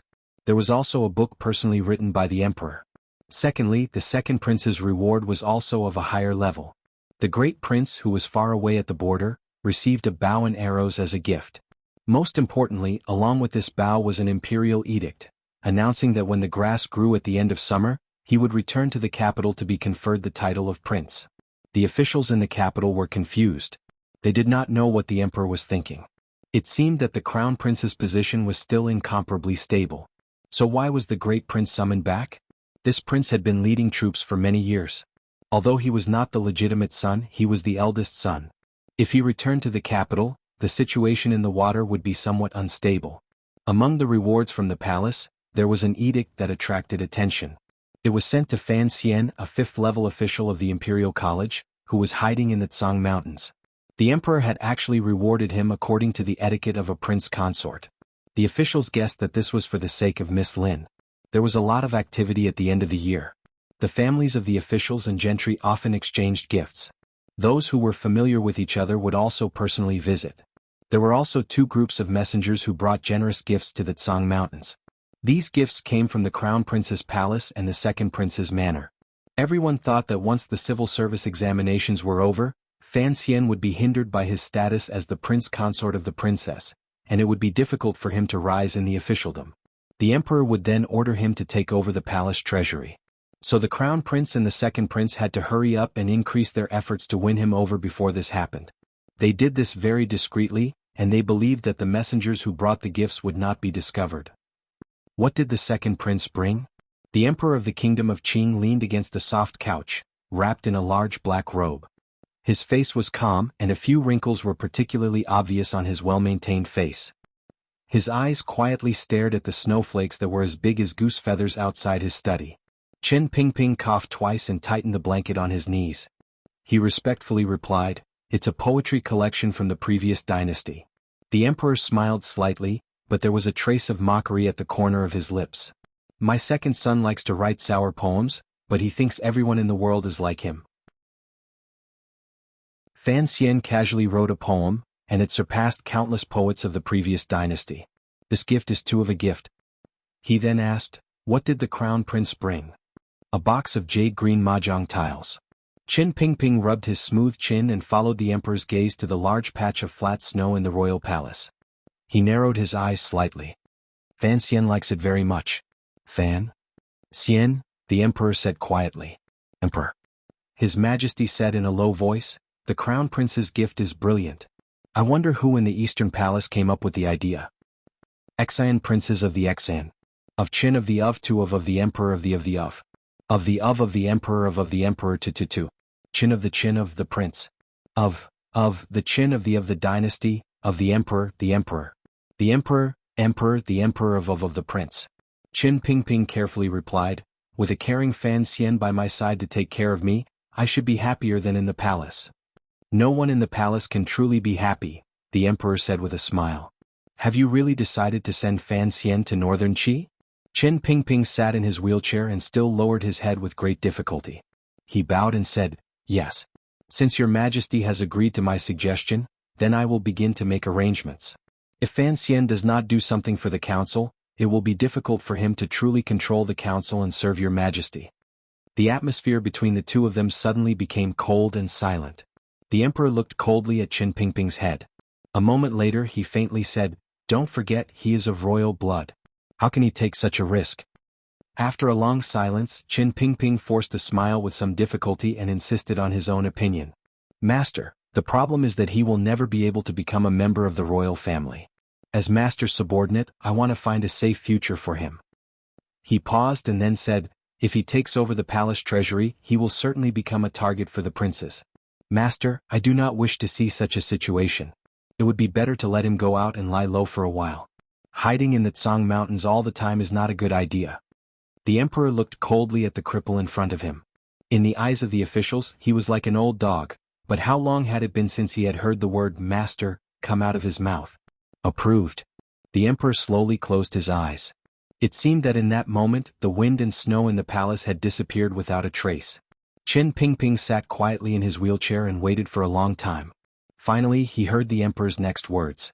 "But you must know that Count Sinan and Prime Minister Lin will not agree to this arrangement. In a moment I will be annoyed to death. Let's go." The clear voice of a young eunuch rang out from under the eaves of the Xingqing Palace.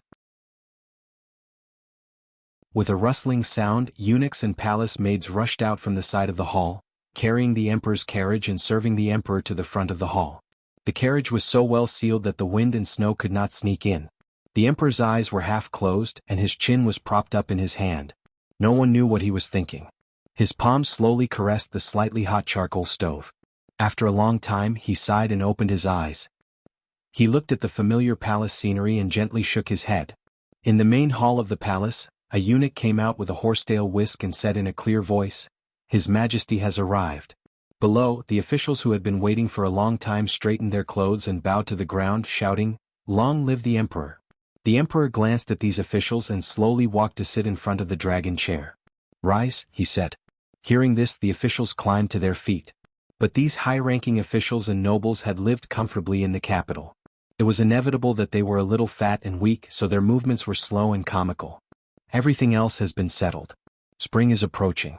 After the imperial examinations, It is time to carry out the agreement made with the North last year. The emperor did not seem to be in good spirits. He leaned back on the dragon throne. Ministers, are there any suitable candidates for the envoy? In the past few months, there had been rumors that the Prime Minister's new son-in-law, Fan Xian, the fifth scholar of the Imperial College, might be sent to Northern Qi. Prime Minister Lin Ruofu had always thought that it was the civil officials who opposed him in court causing trouble, so he had made ample preparations. Originally, the Fan and Lin families had never liked each other in court. One was a steadfast supporter of the royal faction, while the other had an unclear relationship with the eldest princess. But with Fan Xian's arrival in the capital, everything changed dramatically.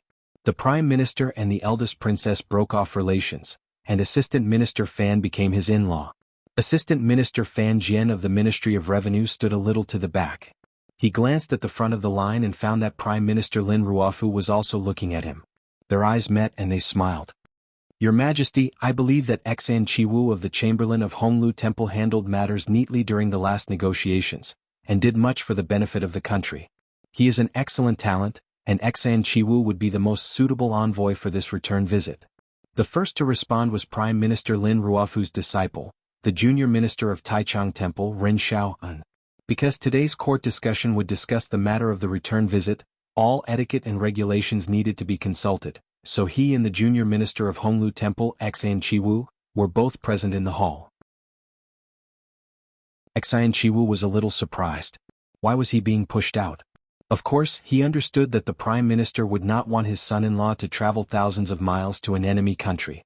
Although there would be no problems with safety, the journey was long. Fan Xian would certainly be promoted again during the spring examinations, and if he immediately went on a mission, who knew what would happen in court in a few months?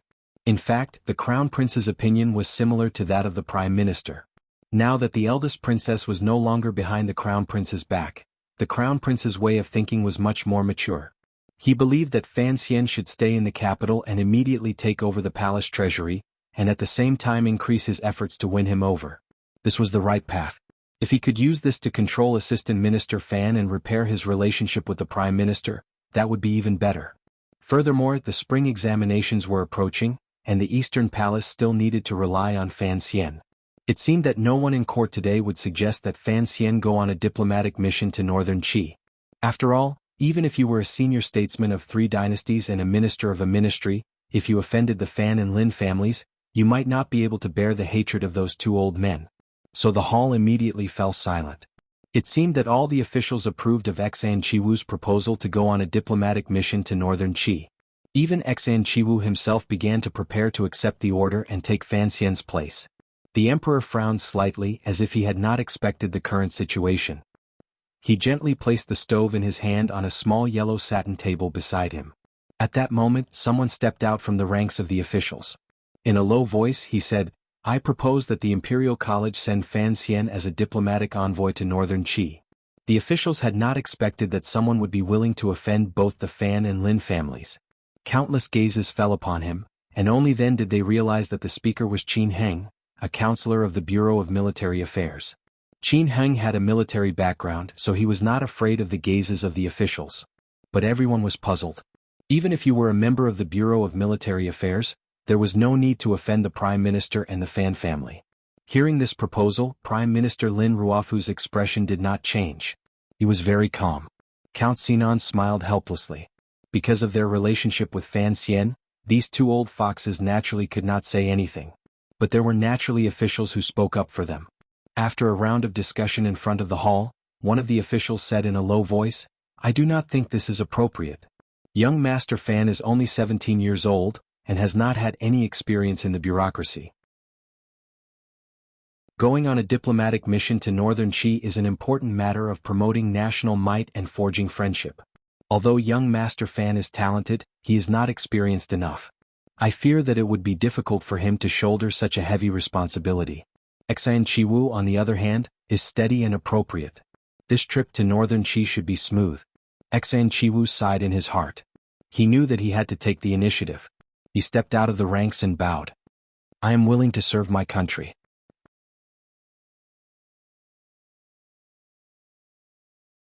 Chapter 156. The emperor, who was sitting high on the dragon throne, watched the performance of the officials below. An almost imperceptible smile appeared at the corners of his lips. He waved his hand to dismiss Xen Chiwu and said softly, "Does everyone think Xen Chiwu is more suitable?" "Yes, Your Majesty." The officials all bowed to the ground, and their voices dragged out as a sign of respect. Qin Heng, the advisor of the Bureau of Military Affairs who had suggested Fan Xian go to northern Qi, looked at the emperor with some surprise, and quickly retracted his gaze. At this time, the officials all agreed that Fan Xian was not suitable to be an envoy, and that the emperor would probably change his mind. I, however, have a different opinion from you all. The palace immediately became quiet, and only the emperor's light voice could be heard echoing throughout the palace. They say that jade that is not polished is worthless. I am sure you all remember Fan Xian's grace in front of the palace that day. Although he is a civil official, he once had the bravery to kill an assassin on Yolan Street. How could such a talent always remain in the quiet yamen of Taichung Temple and the Imperial College? Hearing this, everyone understood that the emperor had long since made up his mind. They just didn't understand why the emperor wanted Fan Xian to go to northern Qi. The emperor looked at the officials lightly and continued. He does not have enough experience, so he needs more experience. I think Fan Xian is suitable. Let him take care of this task. If the emperor said it could be done, then it must be done. The officials did not dare to say anything more. Only Lin Ruofu and Fan Jian had traces of worry on their faces. They would not deliberately hide this. As a father and a father, it was natural for them to have such a reaction. If they were to pretend to be elated and say that their emperor was wise, it would instead make His Majesty and the officials look down on them. Fan Jian. The emperor looked at the assistant minister of the Ministry of Revenue and slightly frowned. I am here. Fan Jian heard his name and was slightly shocked, and he quickly stepped forward. The emperor said quietly, I want your son to take up this task. Do you have any thoughts? Fan Jian was silent for a while and then immediately came to his senses. He smiled and replied, I dare not have any thoughts. Do you not dare, or do you not have any? I do not dare. If you dare, what will you think? Outside the palace, the wind and snow intertwined. Inside the palace, it was as warm as spring. But because of these few words between the ruler and the minister, it became as cold as outside. The officials who were on good terms with Fan Jian couldn't help but feel anxious. Why was Count Sinan so out of control in front of the palace today? After a while, Fan Jian replied to the emperor, I have been separated from my son for 16 years. We have only been reunited for a few months, and now we have to be separated again. I cannot help but feel sorry for him. These two words echoed in the palace, but no one knew who would hear them. The emperor smiled slightly. He knew that Fan Xian was saying this for him to hear. However, this childhood friend of his did not understand the true purpose of sending Fan Xian to northern Qi. It seemed that only Qin Pingping understood him the best. It'll only be a few months. She'll leave in the middle of spring and return in early autumn. What's there to be unwilling about? The emperor did not wait for Fan Jian to speak again. He smiled and waved his hand, announcing the edict. The Minister of Revenue is old and weak, and has been recuperating for a long time. I hereby issue an edict of consolation. Fan Jian, the left Assistant Minister of Revenue, will be given the position of Minister of Revenue. The officials had no objections. Fan Jian had long covered the sky with one hand at the Ministry of Revenue, it was just that he had never been promoted. Some of the officials with a belly full of evil tricks couldn't help but mutter in their hearts, thinking that Assistant Minister Fan had just promoted Lady Lu, and now the emperor was promoting him. If the Assistant Minister had known earlier, would he have promoted Lady Lu many years ago? Of course, the officials all believed that this was His Majesty's way of making up for sending Fan Xian to northern Qi. Fan Jian knew that there was no turning back. His face calm, he went forward and kowtowed in thanks. The emperor turned to Lin Ruofu and smiled. Prime Minister, your daughter is newly married and I am sending Fan Xian away. Do you have anything to say? Prime Minister Lin Ruofu smiled bitterly and bowed. The emperor and Prime Minister of the Kingdom of Qing seemed to be on good terms, but in reality the emperor's power was majestic and no one dared to provoke them. He had been puzzled by Fan Jian's interest, and now that His Majesty had asked him, he did not dare to say anything. He calmly replied, Fan Xian needs to be honed. After the court meeting, the emperor seemed to be in a better mood. He rode his carriage back to the rear palace. The officials followed the straight path to the outside of the palace walls. They all congratulated Fan Jian on his appointment as Minister of Revenue. From now on, he could rightfully control all of the Qing Kingdom's wealth and resources. Wu Yu, the Minister of Rights, joked, Sir Fan, from now on, our salaries will be coming from you.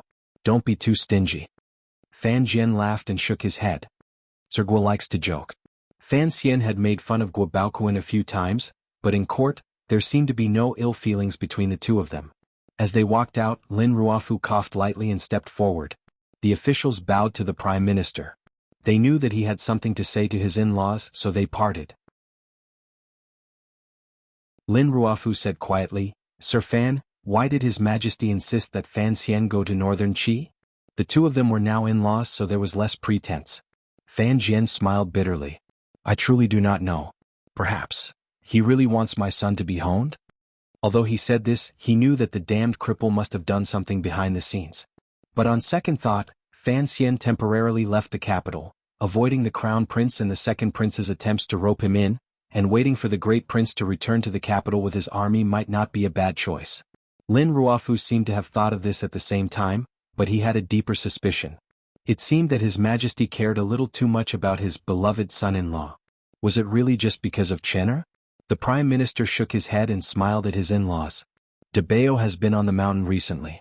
Thank you for your trouble, Sir Fan. What are you talking about? Fan Jian laughed. We are all one family. In another month, when the flowers bloom, the diplomatic mission to Northern Qi will leave the capital. When the time comes, I will have Wanner visit the Prime Minister's manor often. Yes. These days, De Bao has not been in the manor. Changju's manor has been quiet. Lin Ruofu sensed something inside. Master Fan, if you have some free time, you might as well come visit my manor. How could I dare disobey the Prime Minister's orders? Fan Jian smiled. Once again, in a secluded, deserted place, 2 carriages.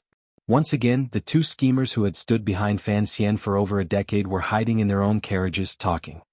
As I said, I do not wish for him to have anything to do with the Overwatch Council. Fan Jian, who had just been promoted to Minister of Revenue, sounded cold and indifferent. In the opposite carriage, Qin Pingping let out a low chuckle. The diplomatic mission to Northern Qi has nothing to do with my shabby council. Fan Jian couldn't help but lift the curtain of the carriage. Nothing to do with you? Don't think I don't know what you're trying to do. Shaoan is in your hands now. If you want to kill him, kill him. Why let him fight for his reputation? You and I both know what kind of person Shaoan is. If he were to return to Northern Qi, killing him would be very difficult. You should also know how difficult it would be. I haven't forgotten. You have a portion of His Majesty's power in your hands. I believe there are people in the council who work for you as well. Qin Pingping continued to chuckle. There seemed to be something sinister in his laughter. I'm afraid His Majesty wouldn't like it if we met in private. As for Shaoan, it doesn't matter if I kill him or not. I've squeezed his marrow for 20 years. There's nothing left. And the young Emperor of Northern Qi may not be as broad-minded as our master. Whether or not he dares to use the head spy of the former Wei Kingdom is another matter. As for Fan Xian's diplomatic mission to Northern Qi, it was truly the Emperor's will. Master Fan, you know that if you let that child stay in the capital, he will be dragged around by the Crown Prince and the Second Prince every day. I'm afraid he will cause a lot of trouble in the future. Fan Jian fell silent. He knew this was a fatal problem. He could not allow Fan Xian to participate in the struggle for the throne. He let down the curtain of the carriage and closed his eyes as he leaned against the cushion. He still couldn't let the child he had watched over for over a decade have anything to do with the terrifying Overwatch Council. As if guessing what he was thinking, Qin Pingping said coldly, Since His Majesty has agreed to this arrangement, you don't have to worry. No one saw the cold smile on Fan Jian's lips. Yin Bingyun has been captured. How will the council cooperate with him? Naturally, someone will take over. Don't send mediocre people. Qin Pingping smiled. Perhaps it's time for you to put in some effort. You must know that Dongyi sent people to the palace to assassinate the eldest princess's palace maid. Yi Zhong has always suspected the council was behind it. The news has already reached Xinyang, so it's a little inconvenient for me. Fan Jian's heart skipped a beat. Atop the Tsang Mountains the snow was thick. White mist rose from the hot springs in the distance. The red-crowned cranes were nowhere to be seen. Fan Xian carefully read the letters his father and Wang Qinian had sent him, then rubbed them into powder and tossed them out the window. The snowy scenery outside the window was beautiful. De Bao and Fan Xizha were making a snowman, one fat, quarreling non-stop. It was only at times like this that Fan Xizha would show some of the normal behavior of a child, rather than a rotten bookkeeper. Fan Xian smiled. It was difficult to travel in these snowy days, but the Donbo bookstore in the capital had still sent people to the mountains to deliver the accounts. That 7th-Yi shopkeeper was truly loyal to his duty. The bookstore's business was doing surprisingly well. Because of the release of Bang Xian's high poetry collection, several branches in the capital had also firmly established their foothold, and the branches of Donbo bookstore in the neighboring counties had also begun to make money. Fan Xizha had checked the accounts the night before. When he saw the net income of 23,000 taels of silver, his eyes reddened. He kept trying to convince himself to quickly release the last 10 chapters of Story of the Stone. But Fan Xian wouldn't agree. Writing poetry had already caused so much trouble. If people knew that Story of the Stone was also written by him, who knew what kind of storm it would cause? The eldest princess had returned to Xinjiang, but she still had influence in the court. More importantly, he didn't know whether her ally was the crown prince or the second prince that he had never met.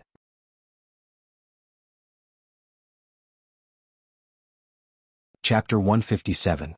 Fan Xian strolled out of the study and breathed in the fresh winter air of the Tsang Mountains. Contentedly he stretched. Following the sounds of mahjong, he easily found where his wife and the other girls were. Looking at the green mahjong tiles on the table, under the hands of those fair and delicate women, Fan Xian's heart skipped a beat.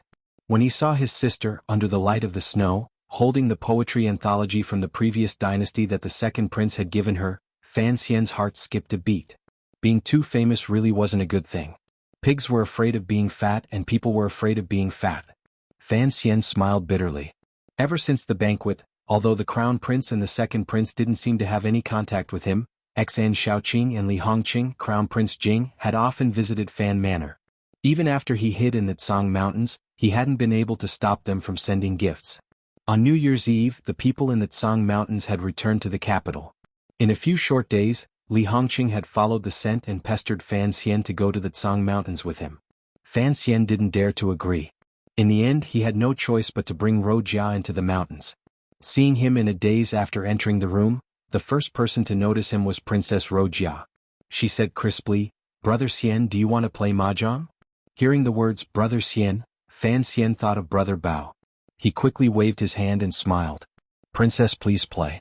I'm just going to walk around." Hearing him deliberately say that they weren't close, Princess Wuxia pouted, but she didn't show her displeasure. She looked very pitiful and cute. Lin Wanner couldn't help but say, "Husband, why don't you play a few rounds?" "Forget it." Fan Xian waved his hand even more urgently, leaving the mahjong table. Unexpectedly, he bumped into something soft under his feet. He looked down and saw that it was a box. Inside the box was a pile of hay and rags. 3 chubby kittens were sleeping on top of it. The kittens squinted their eyes and wrinkled their noses. They looked very cute. Fan Xian was surprised. "What's going on?" Lin Wanner realized that the kittens were at his feet. Afraid of scaring them, she quickly walked away from the table and picked up the box. Naturally, they couldn't play mahjong anymore. She smiled and replied, "Mrs. Ting was afraid that we would be bored on the mountain, so she sent 3 cats over today." Fan Xian moved closer and found that the 3 kittens were yellow, black, and white. They looked very similar, but the color of their fur was very different. He couldn't help but laugh. "You girls don't even know how to feed yourselves, let alone raise cats." He reached out and took the black one from the box into his arms. Hugging it, he felt that it was like a small ball of meat in front of his chest. He gently scratched the back of the kitten's head. The kitten opened its eyes, glanced at him, and then fell asleep again as if it did not resent his breath. "Do you have a name?" "No, let's call them Little Yellow, Little Black, and Little White first." Little White sounds good." After dinner, Fan Xian sat at the head of the table and Fan Xizha sat next to him. The 2 brothers listened to the report from Fan Manor. At the end of the year, the Fan family's estates in the suburbs of the capital, as well as their fiefdom in Danzhou, as well as a few scattered businesses, all had to be reported to the capital.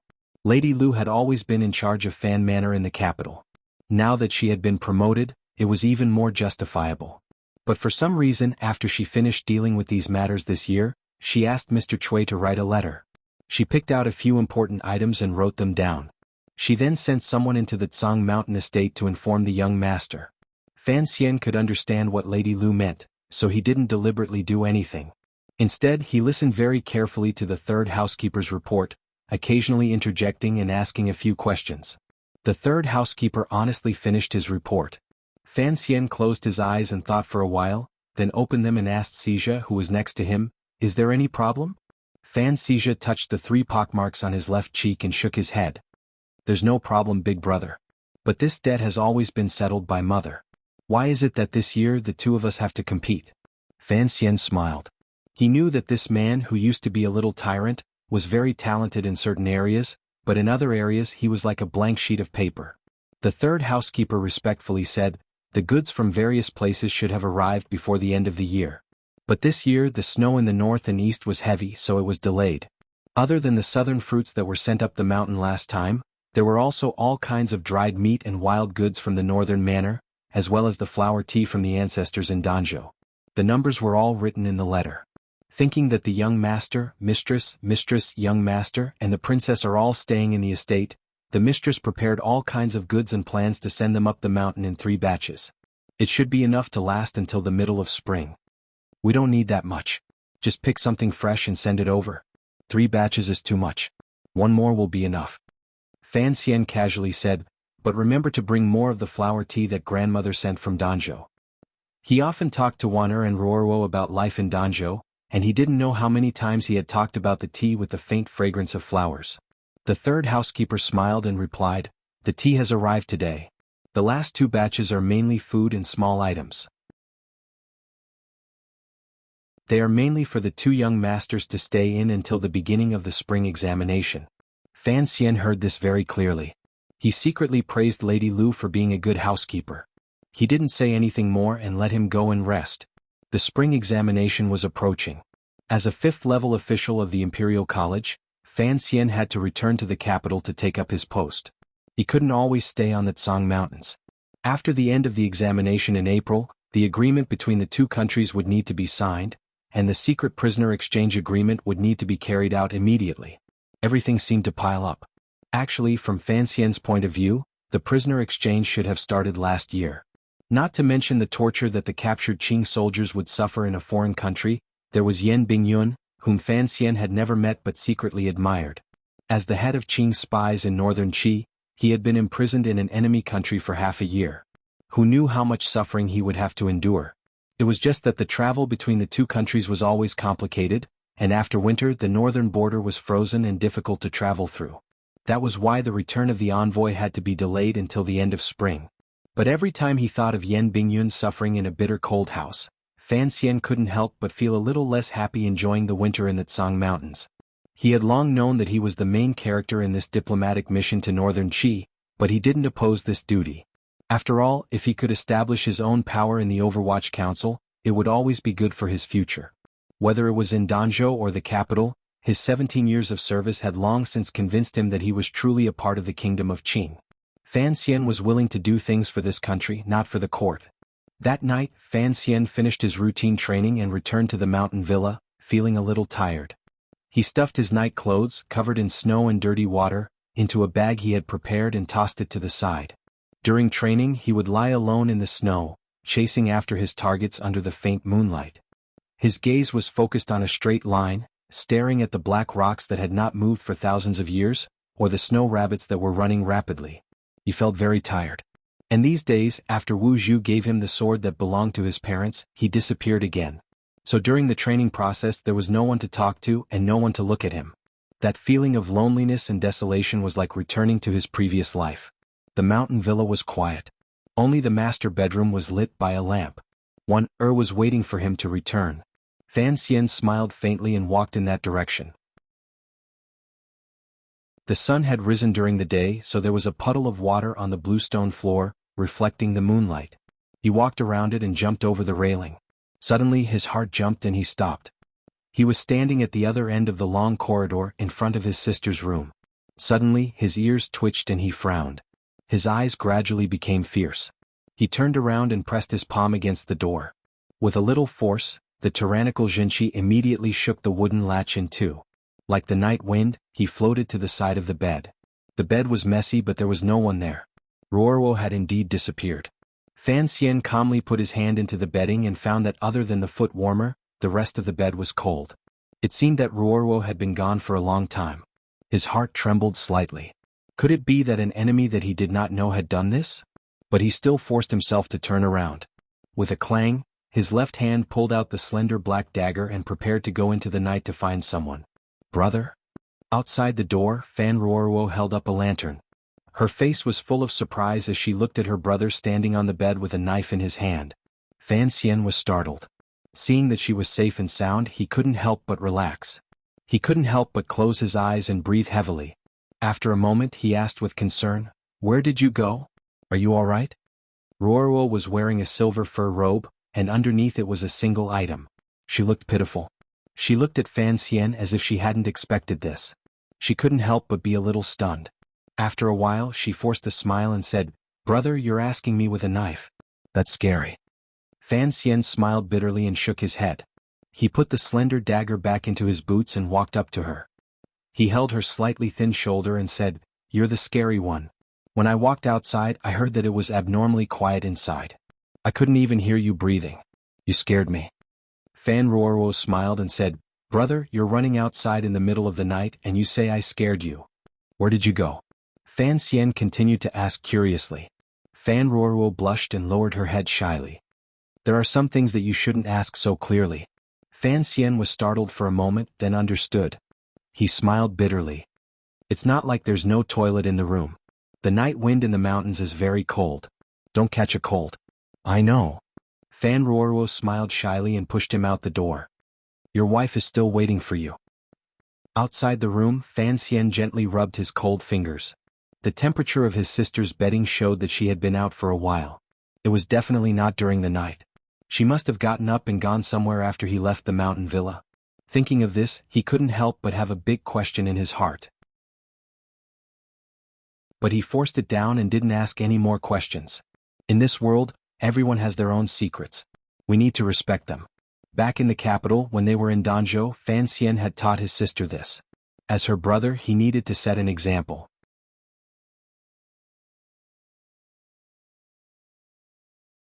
Chapter 158. People were proud of themselves in the spring breeze, and the horses were anxious. Fan Xian, who had rested in the Tsang Mountains for an entire winter, finally led his family out of the mountains. There were 6 carriages lined up, and they had only brought a portion of their belongings. This time they didn't see Guo Baoquan or any of the other noblemen, nor did they have anything to worry about. It was only the early spring breeze that made the girls feel intoxicated. Fan Xian was in high spirits.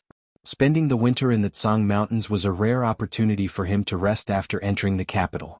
Whether it was in martial arts or in spirit, he had made great progress. Looking around, he saw that the foot of the Tsang Mountains was covered in a patch of green. Faint green branches grew from the winter trees, and it seemed to dye the sky of the capital with a lot of vitality. The sky was light, and in the distance, a black cloud could be seen. Strangely enough, the black cloud was very thin. Behind it, one could see the gray-blue sky, and above it were wisps of white clouds. But it still gave people the feeling that it was very dark and heavy. Amidst the sound of hooves, the carriage turned a corner and left the Tsang Mountains.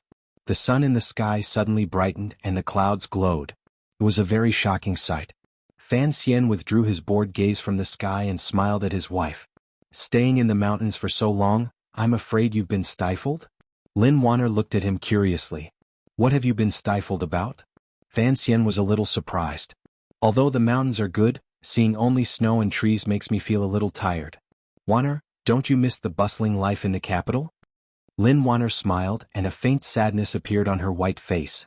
"In the capital, if it's not in the palace, then it's in another courtyard. You know that I haven't lived in the Prime Minister's manor for long, and I haven't had many opportunities to go out.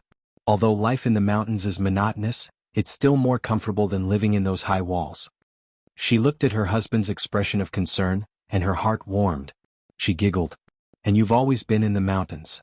After saying this, Fan Xian didn't feel anything, but she was the first to blush and turn her face away. Fan Xian laughed and then immediately thought of that matter.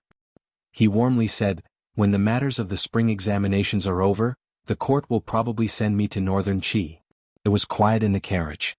Only the sound of hooves and the snorting of the horses could be heard, and the sound of the wheels on the mountain road could be heard. After a while Lin Wanner smiled and said, "Don't worry. I'm here in the capital." Fan Xian thought for a moment. "I think I'll take Wang Qinian with me. If there's anything you need to do, ask father's opinion first. If teacher Fei Jie is still in the capital, You can ask him for help. These things can be done through Ting Zijing. I've already instructed him. Of course. He smiled and said, I don't think there's anything wrong. Back in the capital, the colorful lanterns were still there, and the firecrackers and confetti in the remote alleys had not been swept away. Seeing all the pedestrians wearing new clothes and still immersed in the festive atmosphere, Fan Xian couldn't help but regret his decision to enter the Tsang Mountains on the 4th day of the new year. It seemed that he had missed the excitement of the first month's lanterns. When the carriage arrived at Fan Manor, it was inevitable that there would be a lot of trouble. The couple, who were neither old nor new, bowed to their parents and met with the rest of the clan. Only now did Fan Xian realize that the Fan clan lived up to its reputation. Although they did not have any high-ranking officials in the court, their distant cousins all seemed to be well paid in important departments of the court, and each of them lived comfortably. A few days later, Fan Xian first brought Wanner back to the Prime Minister's manor to pay respects to his father-in-law, and reluctantly bid farewell to Debao. Then he went to King Jing's manor to pay respects to the prince he was familiar with. Before he could calm down, the Vice Minister of Taichung Temple, Ren Xiao, and the Vice Minister of Honglu Temple, Xan Chiwu, invited him to 2 more banquets. These were officials he had worked with before and he could not refuse. Fan Xian could only get drunk and end these 2 banquets. In the blink of an eye, it was already the 2nd month of the year. At this time, the scholars from various provinces and counties had already arrived in the capital. Those who had money found inns to stay in, those who had relatives to seek shelter with, and those who had no money could only make do with the scholars in the outskirts of the capital. Even the dormitories of the Imperial College had been opened for the scholars who had nowhere else to go. The examination was hosted by the Board of Rites, and was divided into 3 rounds held on the 9th, 12th, and 15th of the 2nd month. So by the time Fan Xian entered the Imperial College to take up his post, time was already tight. Fortunately, his 5th-level official position was only in name, something the Emperor had randomly appointed in a moment of happiness. The Imperial College did not have any arrangements for him. The examination was approaching, and the Imperial College naturally did not need him to teach, so he was free. Occasionally, there would be students studying at the Imperial College who would run into his room and stare at him with greedy eyes like a pack of hungry wolves. Fan Xian opened the fan in his hand with a swish, and waved it incessantly in this late winter and early spring weather. After the students around him had coldly backed away, he smiled and said, Everyone, I am still young and I do not deserve to be called an educator. So please do not bring this matter up again lest I embarrass myself. Seeing that his words were humorous and that this 17-year-old man who was already a 5th-ranked official in the imperial court did not seem to be the kind of person who would look down on others with disdain, the feeling of estrangement between the students gradually disappeared. Someone boldly joked, Master Fan, when you first entered the capital, you once commented on the strength of character at Esher Tavern. Now you are in the mood to fan yourself? Fan Xian laughed and replied, What does that mean? It means that I have always liked to fool around, and that nothing I say can be accurate. The court had long since decided who would be the chief examiner for this competition, as well as who would be promoted. Fan Xian was 17 years old and a 5th-level official position was already somewhat shocking, but it was still far from enough for him to take on such an important role. But his reputation for poetry had already spread far and wide. Although he had vowed never to write poetry again, it seemed that not many people took him seriously. The scholars always wanted to get something out of him, but if they could get Fan Xian's praise, it would be a pleasant surprise. The Dambo bookstore's Bang Xian's high poetry collection had long been sold throughout the country, so the scholars who had come from all over the country could not help but be curious about this young man whose name had shaken the capital. Some of the more impetuous ones actually managed to find the location of Fan Manor with their mouths. But looking at the front door and the stone lions, they realized that Fan Xian was not just a talented scholar. He was actually the son of a rich and powerful family. With such a strict social hierarchy, these scholars did not dare to rashly knock on the door to pay a visit, so they could only resentfully leave. Fan Xian had only been at the Imperial College for a few days, but he had followed his superiors around to see how the scholars had fared after entering the capital. He discovered that some of the children of poor families had indeed suffered greatly after entering the capital. Although the court had long since issued an edict that all of the major bookstores in the suburbs of the capital were open to the public, and some of the temples provided temporary accommodation, living in the capital was not easy. There were still some people who were so poor that they could barely afford to eat. Thinking of the story Wu Zhu had told him in Danzhou, Fan Xian's heart stirred. He took some silver from the bookstore's account and asked the shopkeepers of Qingyu Hall to help him settle the poor scholars' lives. Since it was not an act of kindness, of course he would not let the scholars know that he was the one paying. But when he returned home, he complained to his father, who had just been promoted to Minister of Revenue. Minister Fan found that his son was now concerned about these things, and he could not help but be a little surprised. Apart from a trace of gratification, he was more relieved that Fan Xian seemed to be content with his official career.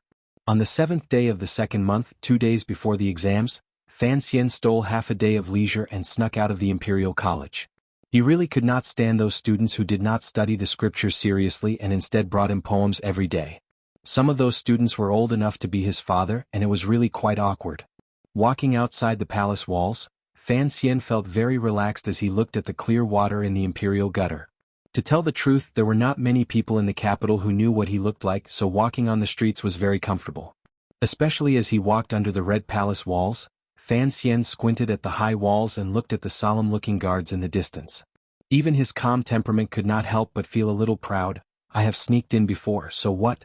At the corner of the palace walls was a watchtower of the imperial guards, responsible for looking into the distance. It was from there that Yan Xiaoyi had shot Fan Xian down from across the palace walls with a startling arrow. Fan Xian retracted his gaze and shook his head. Yan Xiaoyi had now been transferred to the governor of the north. If he wanted to go to northern Qi, he would have to pass through his jurisdiction. He hoped that Yan Xiaoyi did not know that he was the assassin that night. Not long after circling the palace walls, Fan Xian entered Tianhe River. The water was still gentle, and the golden characters in front of the Overwatch Council glowed faintly. Fan Xian acted as if he did not see those characters and calmly walked past, not even glancing at them out of the corner of his eye. I say, Master Fan, it is so difficult for me to even see you now. It seems that you have become very popular in the capital. Fan Xian smiled bitterly and turned his head to see Crown Prince Jing on horseback, looking at him with a smile. He cupped his hands and said, "Greetings, Crown Prince. I just wanted some peace and quiet. How could I have known that I would run into Crown Prince? It was not a coincidence." Li Hongqing waved the horsewhip in his hand and smiled. "I chased you all the way from the Imperial College." Fan Xian was a little surprised, but his clear eyes immediately became calm again. He replied, "What is it, Crown Prince?" The Crown Prince smiled. "Someone has invited me today." Fan Xian's intuition told him that there was something wrong with today's banquet. "The second prince," Li Hongqing said with a smile. Fan Xian shook his head helplessly. The second prince had never summoned him, but now that he had spoken, there was no way he could avoid it.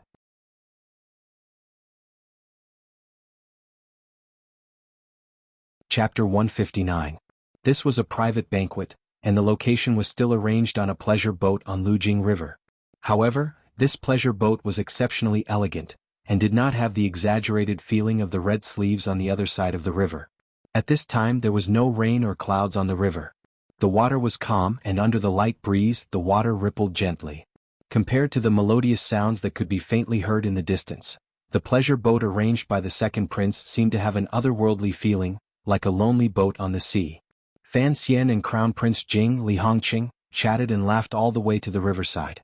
A guard pulled the horse, and the two of them extended a hand to each other, and then they boarded the pleasure boat. Fan Xian wore a smile on his face, but he sighed in the depths of his heart. This prince seemed to be an elegant person, but he did not know why he was not content to be a prince, and insisted on stirring up so much trouble in the kingdom of Qin. On the slightly wet wooden planks, Fan Xian's feet were about to step onto the side of the boat. Suddenly the sound of strings being plucked came from the boat. There was no murderous intent, only a sense of purity and sincerity. The song gradually began. Leaving the green waters and green mountains, I came early to a bamboo fence and a thatched cottage. Wild flowers bloomed by the roadside, and wine was squeezed from the village trough, and we ate until we were thirsty. Drunk mountain children did not advise us, and yellow flowers stuck in our white hair. A smile appeared on the corners of Fan Xian's lips, and he walked in side by side with Li Hongqing. Listening to this song, he became more and more curious about what kind of person this second prince was. The bead curtain was lifted, and a young man dressed in green silk was sitting on a chair in a very strange posture. His head was slightly tilted and his eyes were slightly closed. There was a very satisfied expression on his face, and he was listening to the singing girl in the corner. Without asking, this young man was the second prince, born to the current emperor of Qing and Lady Shu. The second prince's sitting posture was indeed very peculiar. He was actually half squatting on the chair, looking very much like a farmer resting in the fields. His green silk robe covered his legs, but what was even more peculiar was that looking at his intoxicated expression, his delicate facial features, and his whole body exuded a kind of elegant and peaceful feeling. It was as if he had long been tired of everything around him, and the past of the world was just a memory. When Fan Xian saw the second prince, his first thought was, "This man feels so familiar." His second thought was that this person was very tired, and his heart was very tired. His third thought was that this person's mind was very heavy. He believed in his ability to read people, but the situation was a bit awkward. Out of the corner of his eye, he saw that Crown Prince Li Hongqing had already quietly picked a chair and sat down. He stood in the middle, looking at the second prince, not knowing how to greet him. The other party seemed to be so engrossed in listening to the music that he forgot that he was a guest. Of course, with his identity, it was only natural for him to wait for a while. The song finally came to an end. The female singer held her zither horizontally, bowed slowly to each of the three people in the hall, and silently retreated into the back room. The second prince, who was squatting on the chair, seemed to be still immersed in the sound of the zither. He didn't come back to his senses for a long time. His eyes were still closed, and his right hand, suspended in the air, slowly moved to the side. He touched the plate of grapes on the table. 2 fingers pinched the grape stem and picked up a bunch. He raised it high in the air like a child. He raised his head, opened his lips, and closed his teeth. Slowly he bit off a verdant grape. He chewed twice and swallowed. His throat moved beautifully. It seemed that even eating grapes was a very enjoyable thing. Fan Xian was not in a hurry. He looked at the prince with a slight smile. His eyes were calm, but he didn't let go of any of the other's small movements. He was trying to see what kind of person he was. A moment later, the second prince sighed and placed the grape in his hand back onto the plate. Only then did he slowly open his eyes. He seemed to have just realized that the guest he had invited had arrived on the boat. A strange smile involuntarily flashed through his eyes. The corners of his mouth twitched slightly, and a somewhat bashful smile blossomed. Fan Xian's heart jumped. That familiar feeling grew stronger and stronger. The second prince looked calmly at Fan Xian standing in front of him. He suddenly opened his mouth and asked, "Since you've come, why don't you sit?" Crown Prince Li Hongqing sat to the side, smiling and drinking tea. He didn't say anything to help Fan Xian. Fan Xian returned a warm smile and bowed to the second prince. "Your Highness, if I don't bow, I wouldn't dare to sit." The second prince looked at Fan Xian with a slight smile. "I didn't welcome you, so you don't have to bow to me." Fan Xian smiled. "Your Highness doesn't need to welcome me. I have to bow to your Highness." The second prince smiled and shook his head. He wiped his right hand, which was stained with grape juice, carelessly on his green silk robe. "On this boat, there are only me and my brother Hongqing as well as your brother-in-law. There aren't any princes or officials." Fan Xian chuckled and cupped his hands in salute. He didn't say anything more. He sat down in the chair across from Crown Prince Li Hongqing. Since the second prince liked to play the role of a famous scholar, although he wasn't good at it, he could still sit in a sedan chair. In reality, the conversation between the two of them didn't have any deep meaning. But Fan Xian still felt that it was very strange. Because the second prince spoke very slowly, and every time he opened his mouth, it was always half a beat slower than the average person. So when they spoke, it always felt as if the other person spoke suddenly. And what Fan Xian found even more interesting was that the more he looked at the second prince, the more familiar he felt. But he didn't know where this feeling of familiarity came from. He was very sure that it wasn't because of I paid for this pleasure boat. What do you think?" The second prince seemed eager to know how Fan Xian felt about this pleasure boat. Fan Xian smiled bitterly. He then looked around at the decorations of the boat. He found that whether it was the layout, the green pots in the corners, or the paintings hanging diagonally, this pleasure boat didn't seem like a pleasure boat. It seemed more like a study. He couldn't help but shake his head and smile. "Your Highness, this pleasure boat is very quiet. It doesn't fit with the word, flower." The second prince smiled lightly and raised his head to look at him. "Quiet is good." Fan Xian suddenly felt that this kind of conversation was a bit boring and difficult. He was just about to turn his gaze to Li Hongqing, whom he was familiar with, for help when he heard Crown Prince Jing's words ring out. "I say, can you two not talk so tiredly?" Li Hongqing smiled and interrupted. The The second prince chuckled and said to Fan Xian, "Do you see? Don't think that us royal children are boring people. Besides, you are already married to one. We are family. In the future you should see each other more often." Li Hongqing laughed before Fan Xian could. "Our manner is one thing, but you are the second prince. You will be in danger if you go out." All three of them knew that he was talking about Fan Xian's attempt on Yolan Street by a northern Qi assassin on his way to the second prince's banquet a few months ago. The three of them looked at each other. Thinking of all the things that had happened a few months ago, they couldn't help but feel a strange feeling. They all laughed at the same time.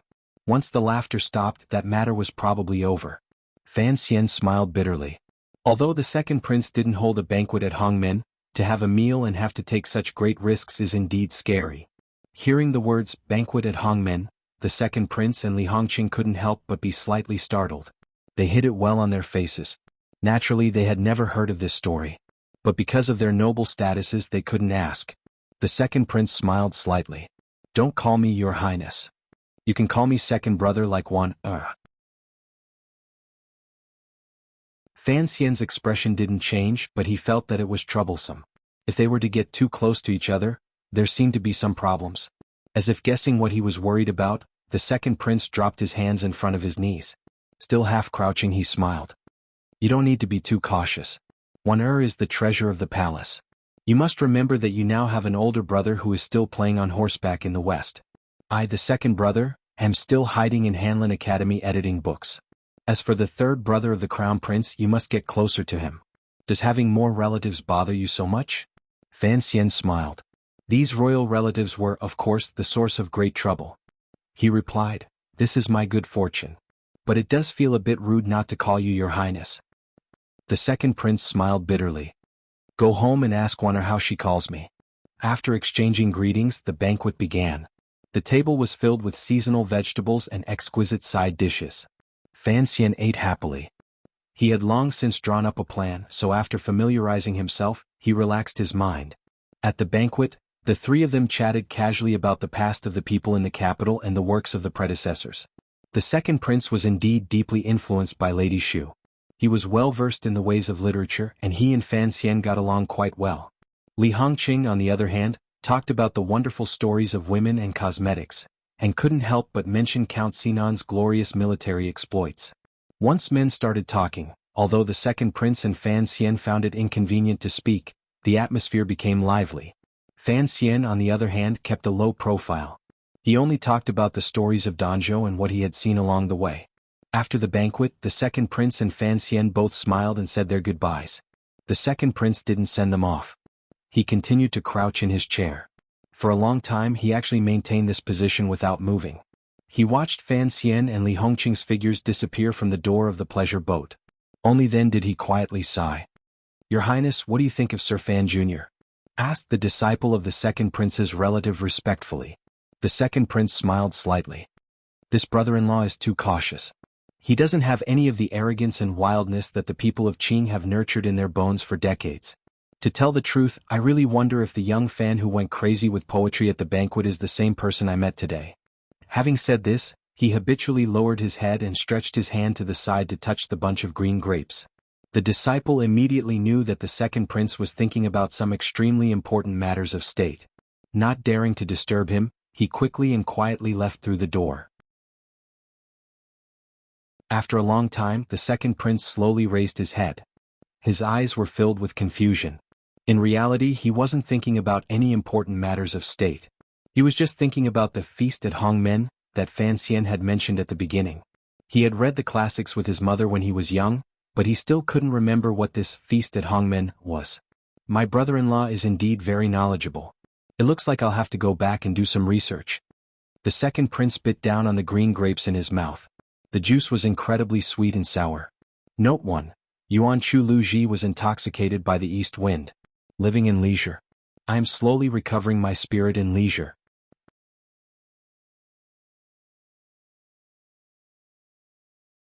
Chapter 160. Fan Xian sat on his horse, his buttocks uncomfortable from the kick. He smiled as he thought about the second prince, and the sense of familiarity still lingered in his heart. Of course, he knew that this was the first time they had met. As for the matter of the palace treasury, there was no need to bring it up. It was just a meeting. He plucked the tender willow branch in front of him and asked Li Hongqing, "Did the second prince want to see me today?" Li Hongqing smiled. "He's your admirer. Coincidentally, you married Princess Qin, so he used the excuse of seeing my brother-in-law to see what the immortal poet was like." Fan Xian was startled. He had not expected this to be the reason. He smiled bitterly and shook his head. After a while he sighed. "Why does the second prince look so familiar to me?" Li Hongqing had known him for many months. He knew that Fan Xian was tough to the bone and gentle on the surface, but other than the occasional crazy outbursts, he managed to maintain a calm appearance. Seeing that Fan Xian was a little absent-minded, Li Hongqing couldn't help but mutter, "You haven't met him before." Fan Xian smiled bitterly and shook his head. Although the second prince was handsome, he was not Sister Lin. Fan Xian did not have a good taste for romance. Why was he so obsessed with him? He couldn't help but smile shyly. Li Hongqing was looking at him curiously. When he saw Fan Xian smile, he suddenly froze. He stared blankly for a long time before murmuring, "I know why you find the second prince familiar." Fan Xian's eyes widened. "Why?" he asked curiously. Li Hongqing made a vomiting face. "Because you two sometimes like to smile shyly like girls." Fan Xian was surprised. He quickly wiped the smile from his lips. "That's it." Li Hongqing looked at Fan Xian's beautiful face and suddenly felt a wave of disgust. He said, "The temperament on your bodies is also similar. You are indeed very feminine." Nonsense. Fan Xian didn't know whether to laugh or cry, but then he thought of something. Perhaps, the second prince was very similar to him in some ways. He shook his head and chased away the shocking question that had been plaguing his mind. He smiled again and made another attempt to discuss the crown prince. Then he waved his whip and urged the horse to gallop toward the capital. As he rode along the river, the horse galloped at high speed. The spring wind blew against his face, and so did the verdant willows on the riverbank. Fan Xian was too lazy to avoid them, and so he directed his tyrannical Jinqi to his face, using it all as a shameless act. He shook off the willows and rode happily. Not long after, he had shaken off the air and the guard. The horse was a little tired and gradually slowed down. Sitting on the horse, Fan Xian unconsciously turned his head to look at the water. He saw that he had already made a detour and had come to a place where there were many pleasure boats. In the distance there was a pleasure boat that was already covered in dust. It leaned against the shore in a desolate manner. Compared to the beautiful patrons on the river and the prostitutes' boats, it looked even more miserable. Fan Xian narrowed his eyes slightly. He guessed that it must be Si Ling's pleasure boat. This pleasure boat had once carried the most popular woman in the capital, and it was the most popular place in the capital. Now it had become like this. Seeing the scene in front of him, he couldn't help but think of Si Lily, who was still languishing in the prison of the Overwatch Council. After the spring examinations, the Qing court would release Si Lily back to northern Qi. Coincidentally, he was also the organizer of this event. He didn't know what it would be like when they met again. Back when he was in prison, he had used drugs, words, and psychological attacks to trick the woman into revealing that the mastermind behind his assassination attempt was Wu Bowen. He had promised to let her go and had even sworn an extremely vicious oath. Originally, Fan Xian had not planned to admit to anything. He hadn't expected things to turn out like this. The corners of his mouth opened slightly, and just as Li Hongqing had said, he smiled warmly. He thought that this was a promise he had made. Behind him came the hurried sound of hooves. Li Hongqing had also shaken off the guards and followed them alone. The two horses stopped at the same time by the water's edge. They quietly watched the peaceful and magnificent scenery on the lake, occasionally glancing at the place of decay. After a while, Li Hongqing said quietly, "The night you beat up Guo Baoquan, you drank with me on that pleasure boat." Fan Xian smiled and said, "We even spent a night on that pleasure boat." "What?" Li Hongqing looked at him. "Don't tell me you're feeling tender and protective feelings for the fairer sex again? Your status now is different from mine. Not to mention Si Lily, who is still in prison, there are many lovely people on the water. If you were as happy as I am every night, I'm afraid the palace would send palace guards to beat you up the next day." Fan Xian smiled bitterly. "I don't have such thoughts. I just felt something when I looked at that pleasure boat. Wu Bowen is not one of your father-in-law's people." Li Hongqing thought he didn't know these secrets, so he reminded him in a quiet voice. "I know. They are the eldest princess's people," Fan Xian replied quietly. "But since the eldest princess is no longer in the capital, I can't be bothered to think about these questions. Don't forget, the eldest princess is on good terms with the empress. She is most favored by the empress dowager and, All these years the crown prince has always trusted her. Li Hongqing looked at him quietly, as if he wanted to use these words to express something. Fan Xian smiled. Just say what you want to say. The second prince and I have just met, and there are some things that are not convenient to say. Since I've shaken off the guards, I want to speak with you in private. The two horses slowly walked forward, their heads occasionally rubbing against each other to show their affection. Li Hongqing pulled out the green willow branch in front of him and said quietly, after you return from northern Qi, you will probably be in charge of the palace treasury. Whether it is the Eastern Palace or the second prince, they all need you. I think you understand this. Fan Xian smiled and didn't say anything, listening to him continue. Although the Eastern Palace is showing goodwill to you now, that is because the eldest princess has left the capital. Although I don't know why the eldest princess hates you so much, I know that in the eyes of the Eastern Palace, 1,000 of you are not worth a single word from the eldest princess. So you cannot trust the Eastern Palace. Li Hongqing said very seriously, our families have been friends for generations. You and I can be considered friends, so I want to remind you that if it really comes down to it, whether for public or private reasons, I hope you will lean to that side. He pointed at a lone mountain on the other side of the river. The back of the mountain was cut off by a forest, forming the character 2. What a coincidence. Fan Xian followed the direction of his finger and smiled bitterly as he shook his head. Lining up is a very stupid thing to do. Hongqing, I advise you not to line up too early. It's not a coincidence. That is the second prince's courtyard. Li Hongqing smiled. What you say is very similar to what my father said. But there are always many things to do in this world. Fan Xian shook his head in disagreement. After seeing the second prince today, I feel very strange. He is like a crystal. Why is he not willing to be like King Jing and be a peaceful prince? When Li Hongqing heard him mention his father, his eyes gradually grew cold. The warm smile of the past, like the spring breeze, also disappeared. He said lightly, there are no private matters in the emperor's family. There are many things that you cannot hide from even if you want to. You should remember how the previous emperor, who was my grandfather, ascended to the throne. 2 princes were assassinated on the same day. Back then there was a storm of blood in Jingdo. If you could go back in time, wouldn't you also ask them why they wouldn't let you go? Fan Xian felt a chill in his heart. He forced a smile to hide his emotions. Back then the country had just been founded, and it was not the same as the current peaceful scene. If the second prince had been willing to let you go, the Eastern Palace would not have done anything. Look at King Jing growing flowers and grass in his manor every day. Isn't he also very happy? The second prince can see that he really likes literature. Why can't he learn from your father? You've seen the emperor and you've seen the eldest princess. My father is ranked second, but look at his appearance. He is already an old man. Li Hongqing said with a smile that was not quite a smile. Would giving way really have a good result? My father always has a grievance in his heart. Although I don't know the reason, I think it must be because of the emperor's family. In reality, Crown Prince Jing had guessed the real reason why King Jing was now a gardener. Fan Xian frowned. But you shouldn't have followed the second prince so closely. No matter how you look at it, he is the most unlikely person. In reality, given his friendship with Li Hongqing, these words were already too direct. After Li Hongqing heard this, he was slightly startled. Then a smile rose to his face. He knew that Fan Xian truly considered him a friend. In a quiet voice he was moved. If parents bring some desserts and place them in front of the children, we must first indicate that we want to eat them. Then, when the parents distribute the food, they will first think of you. Fan Xian smiled. The second prince has always been expressing his attitude. Correct. Li Hongqing's gaze left Fan Xian's face. Across the small mountain on the other side of the Lujing River, he looked at the faintly visible Tsang mountain range in the distant sky.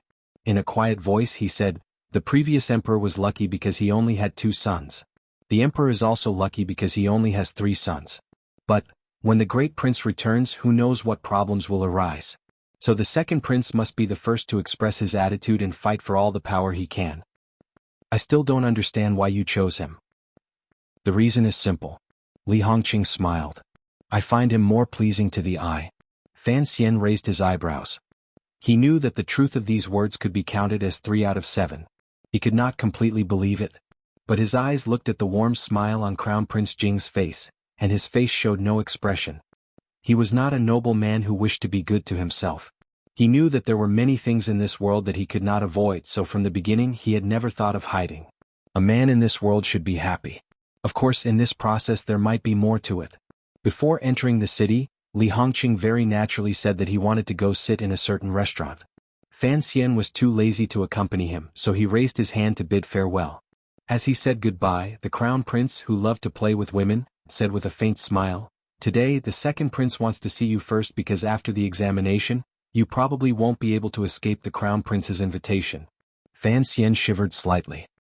He heard a hint of information in the crown prince's words.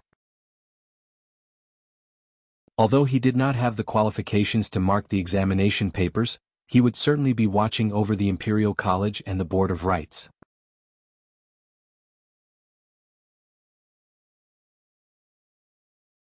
Chapter 161. That night, Fan Xian returned to his courtyard. He talked with Wan about his meeting with the second prince during the day, and then, as he had expected, another guest arrived. It was Xan Chiwu, who was close to the crown prince's palace. He sat down and drank tea. Looking at the names on the slip of paper in his hand, Fan Xian smiled. He knew what the crown prince wanted, but he didn't know why he had come to him. "Why are you showing me this?" Fan Xian held the slip of paper in his hand and shook his head with a wry smile. "Sir, I can't interfere with the imperial examinations. A few months ago, during the negotiations with Northern Qi, these two had been the head envoy and the deputy envoy. They worked very well together, and there was not much conflict in their personalities. Plus, the two of them had gotten drunk together a few days ago, so they were naturally more familiar with each other now." Xan Chiwu picked up his teacup and took a sip. "You should know what these names are." Of course Fan Xian knew. The day after tomorrow was the day of the imperial examinations. At this critical juncture, all the manors were secretly communicating with each other like wives and grooms. The back door sills were almost broken from the trampling. It was said that even the head of the Board of Rights, Guiyu, was annoyed. He didn't want to offend too many nobles, so he asked for an imperial edict and hid in the palace. The other 4 examiners and supervisors had already treated the imperial college as their own manors, and didn't dare return to their manors. But with the power of the Eastern Palace, if the crown prince wanted to promote some of his own young talents in the imperial examinations, he should have a way. Everyone knew that Guiyu was a staunch supporter of the Eastern Palace. If he just sent a word, there shouldn't be any problems. Why did he come looking for Fan Xian? As if sensing his confusion, Xan Chiwu smiled and shook his head. "Sir Fan, you are talented and everyone admires you. But it seems that you don't understand many of the rules in the capital. The imperial examination rules of this dynasty are all based on the previous dynasty's rules, and there aren't many changes. In order to prevent cheating, the examinees' papers have to be copied again to prevent their handwriting from being recognized. The most important step, however, is the step of covering their names." Xan Chiwu continued, "The 6 names on the paper are all people I've met personally." He smiled. "They are all talented people." Fan Xian had always thought of himself as a very calm person. But after Xan Chiwu left, he sat quietly in the study and looked at the note in his hand. He was still somewhat angry. The day after tomorrow was the day of the general examinations, and it was only today that he found out that, in addition to being the CEO, the teacher, and the supervisor, he also played a very troublesome and important role among the examiners. In their previous conversation, Xan Chiwu had told him that the court had already issued an edict ordering Fan Xian, a 5th-level official of the Imperial College, to be the clerk of the examination. The clerk of the examination was a rather strange position, but it was actually an official who was fully responsible for the order of the examination. He held considerable power in his hands. More importantly, after the examination papers were sealed, and before the officials of the Board of Rights and the Imperial College began to copy the papers again, the clerk of the examination was in charge of the sealing of the names. Anyone who wanted to play tricks in this examination would first have to deal with the blanking of their names. Even if the students behind them had bribed the officials of the Board of Rights, or even the examiners, if they did not tamper with the blanking of the names, the examiners would not be able to do anything.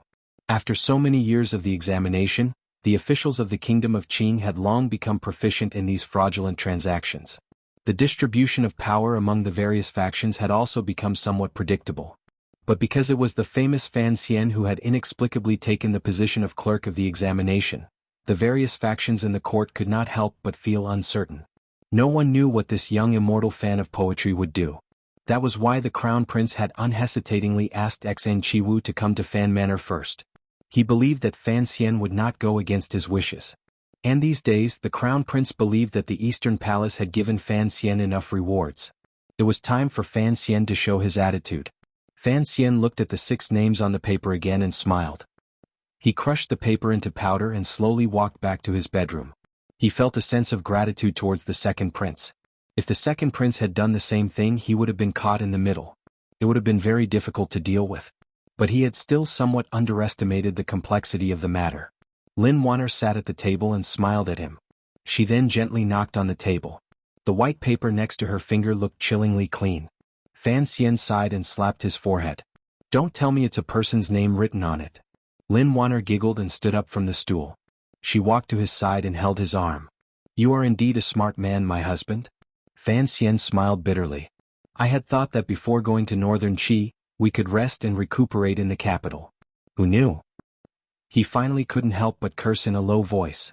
Who made me a mediator? My father, your father. Lin Wanner looked at him bitterly. Although this position is not as important as a promotion, it is a very important position. According to the tradition of previous years, after the examination, the students will enter the court as officials. In the future, when they see you, they will have to call you teacher. It is a very important position. Fan Xian said unhappily, aren't our 2 not-so-close fathers a bit too enthusiastic? I'm only 17. In the future, when I go to court, will I have a group of pedantic middle-aged Hanlin scholars bow to me?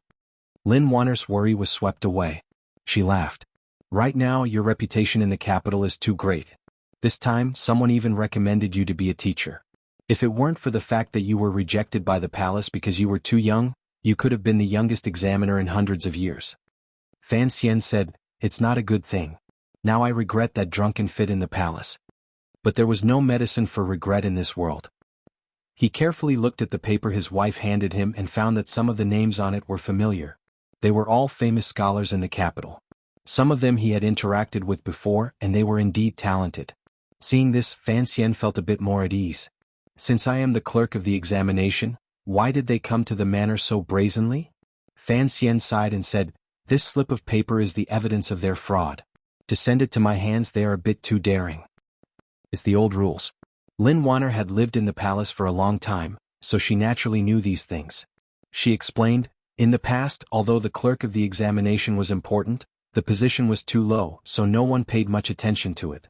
In any case, if someone in the palace wanted to cultivate a few trusted aides, the clerk could only pretend he didn't see it. But this year, it is my husband's turn to take this position. Those people are afraid of your methods and background, but they don't understand your temperament. That's why they came to greet you in advance as a sign of politeness and respect. Of course, those officials who think they can't curry favor with you will follow the old rules and go to the examiner's door. They won't dare to harass you. If that's the case, then all I have to do is follow the old rules. Fan Xian frowned slightly. He really hadn't thought that the Qin Kingdom's bureaucracy had fallen to such an extent.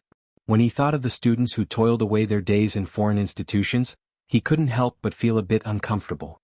Do what you want. Lin Wanner was no ordinary person. She said quietly, even if you don't give face to any of these people, who would dare to do anything to you? Fan Xian smiled bitterly. She was a princess, so of course she wasn't afraid of anyone. Although he had a powerful background, her brother, the crown prince, wanted to see how he would react. He turned to ask, who sent these names? There were only 3 pieces of paper, not as many as he thought. Lin Wanner smiled shyly. Actually, it's all because of me. Fan Xian was surprised. What do you mean? Lin Wanner replied, I went to the palace today and sat in Lady Ning's palace. You know that when I was a child I always played by her side. This is one of them. She continued to frown. As for the other 2 pieces of paper, one was sent by Mr. Yuan by my father, and the other was sent by Sir Qin of the Bureau of Military Affairs. Fan Xian shook his head. Lady Ning represented the great prince who was still far away in the west. Since the prime minister had sent him to the position of vice minister, there was no reason for him not to make use of his son-in-law. But as for Sir Qin of the Bureau of Military Affairs, although Fan Xian had never met him, he knew that he was a veteran of 3 dynasties, and a powerful figure in the military. Why would he meddle in the civil examinations instead of training a few generals? Forget it. It's a small matter. Since the whole country is full of crows, I won't pretend to be a red-crowned crane, Fan Xian said lightly. He destroyed all of the notes. Gently holding his wife's shoulders, they walked toward the front of the manor.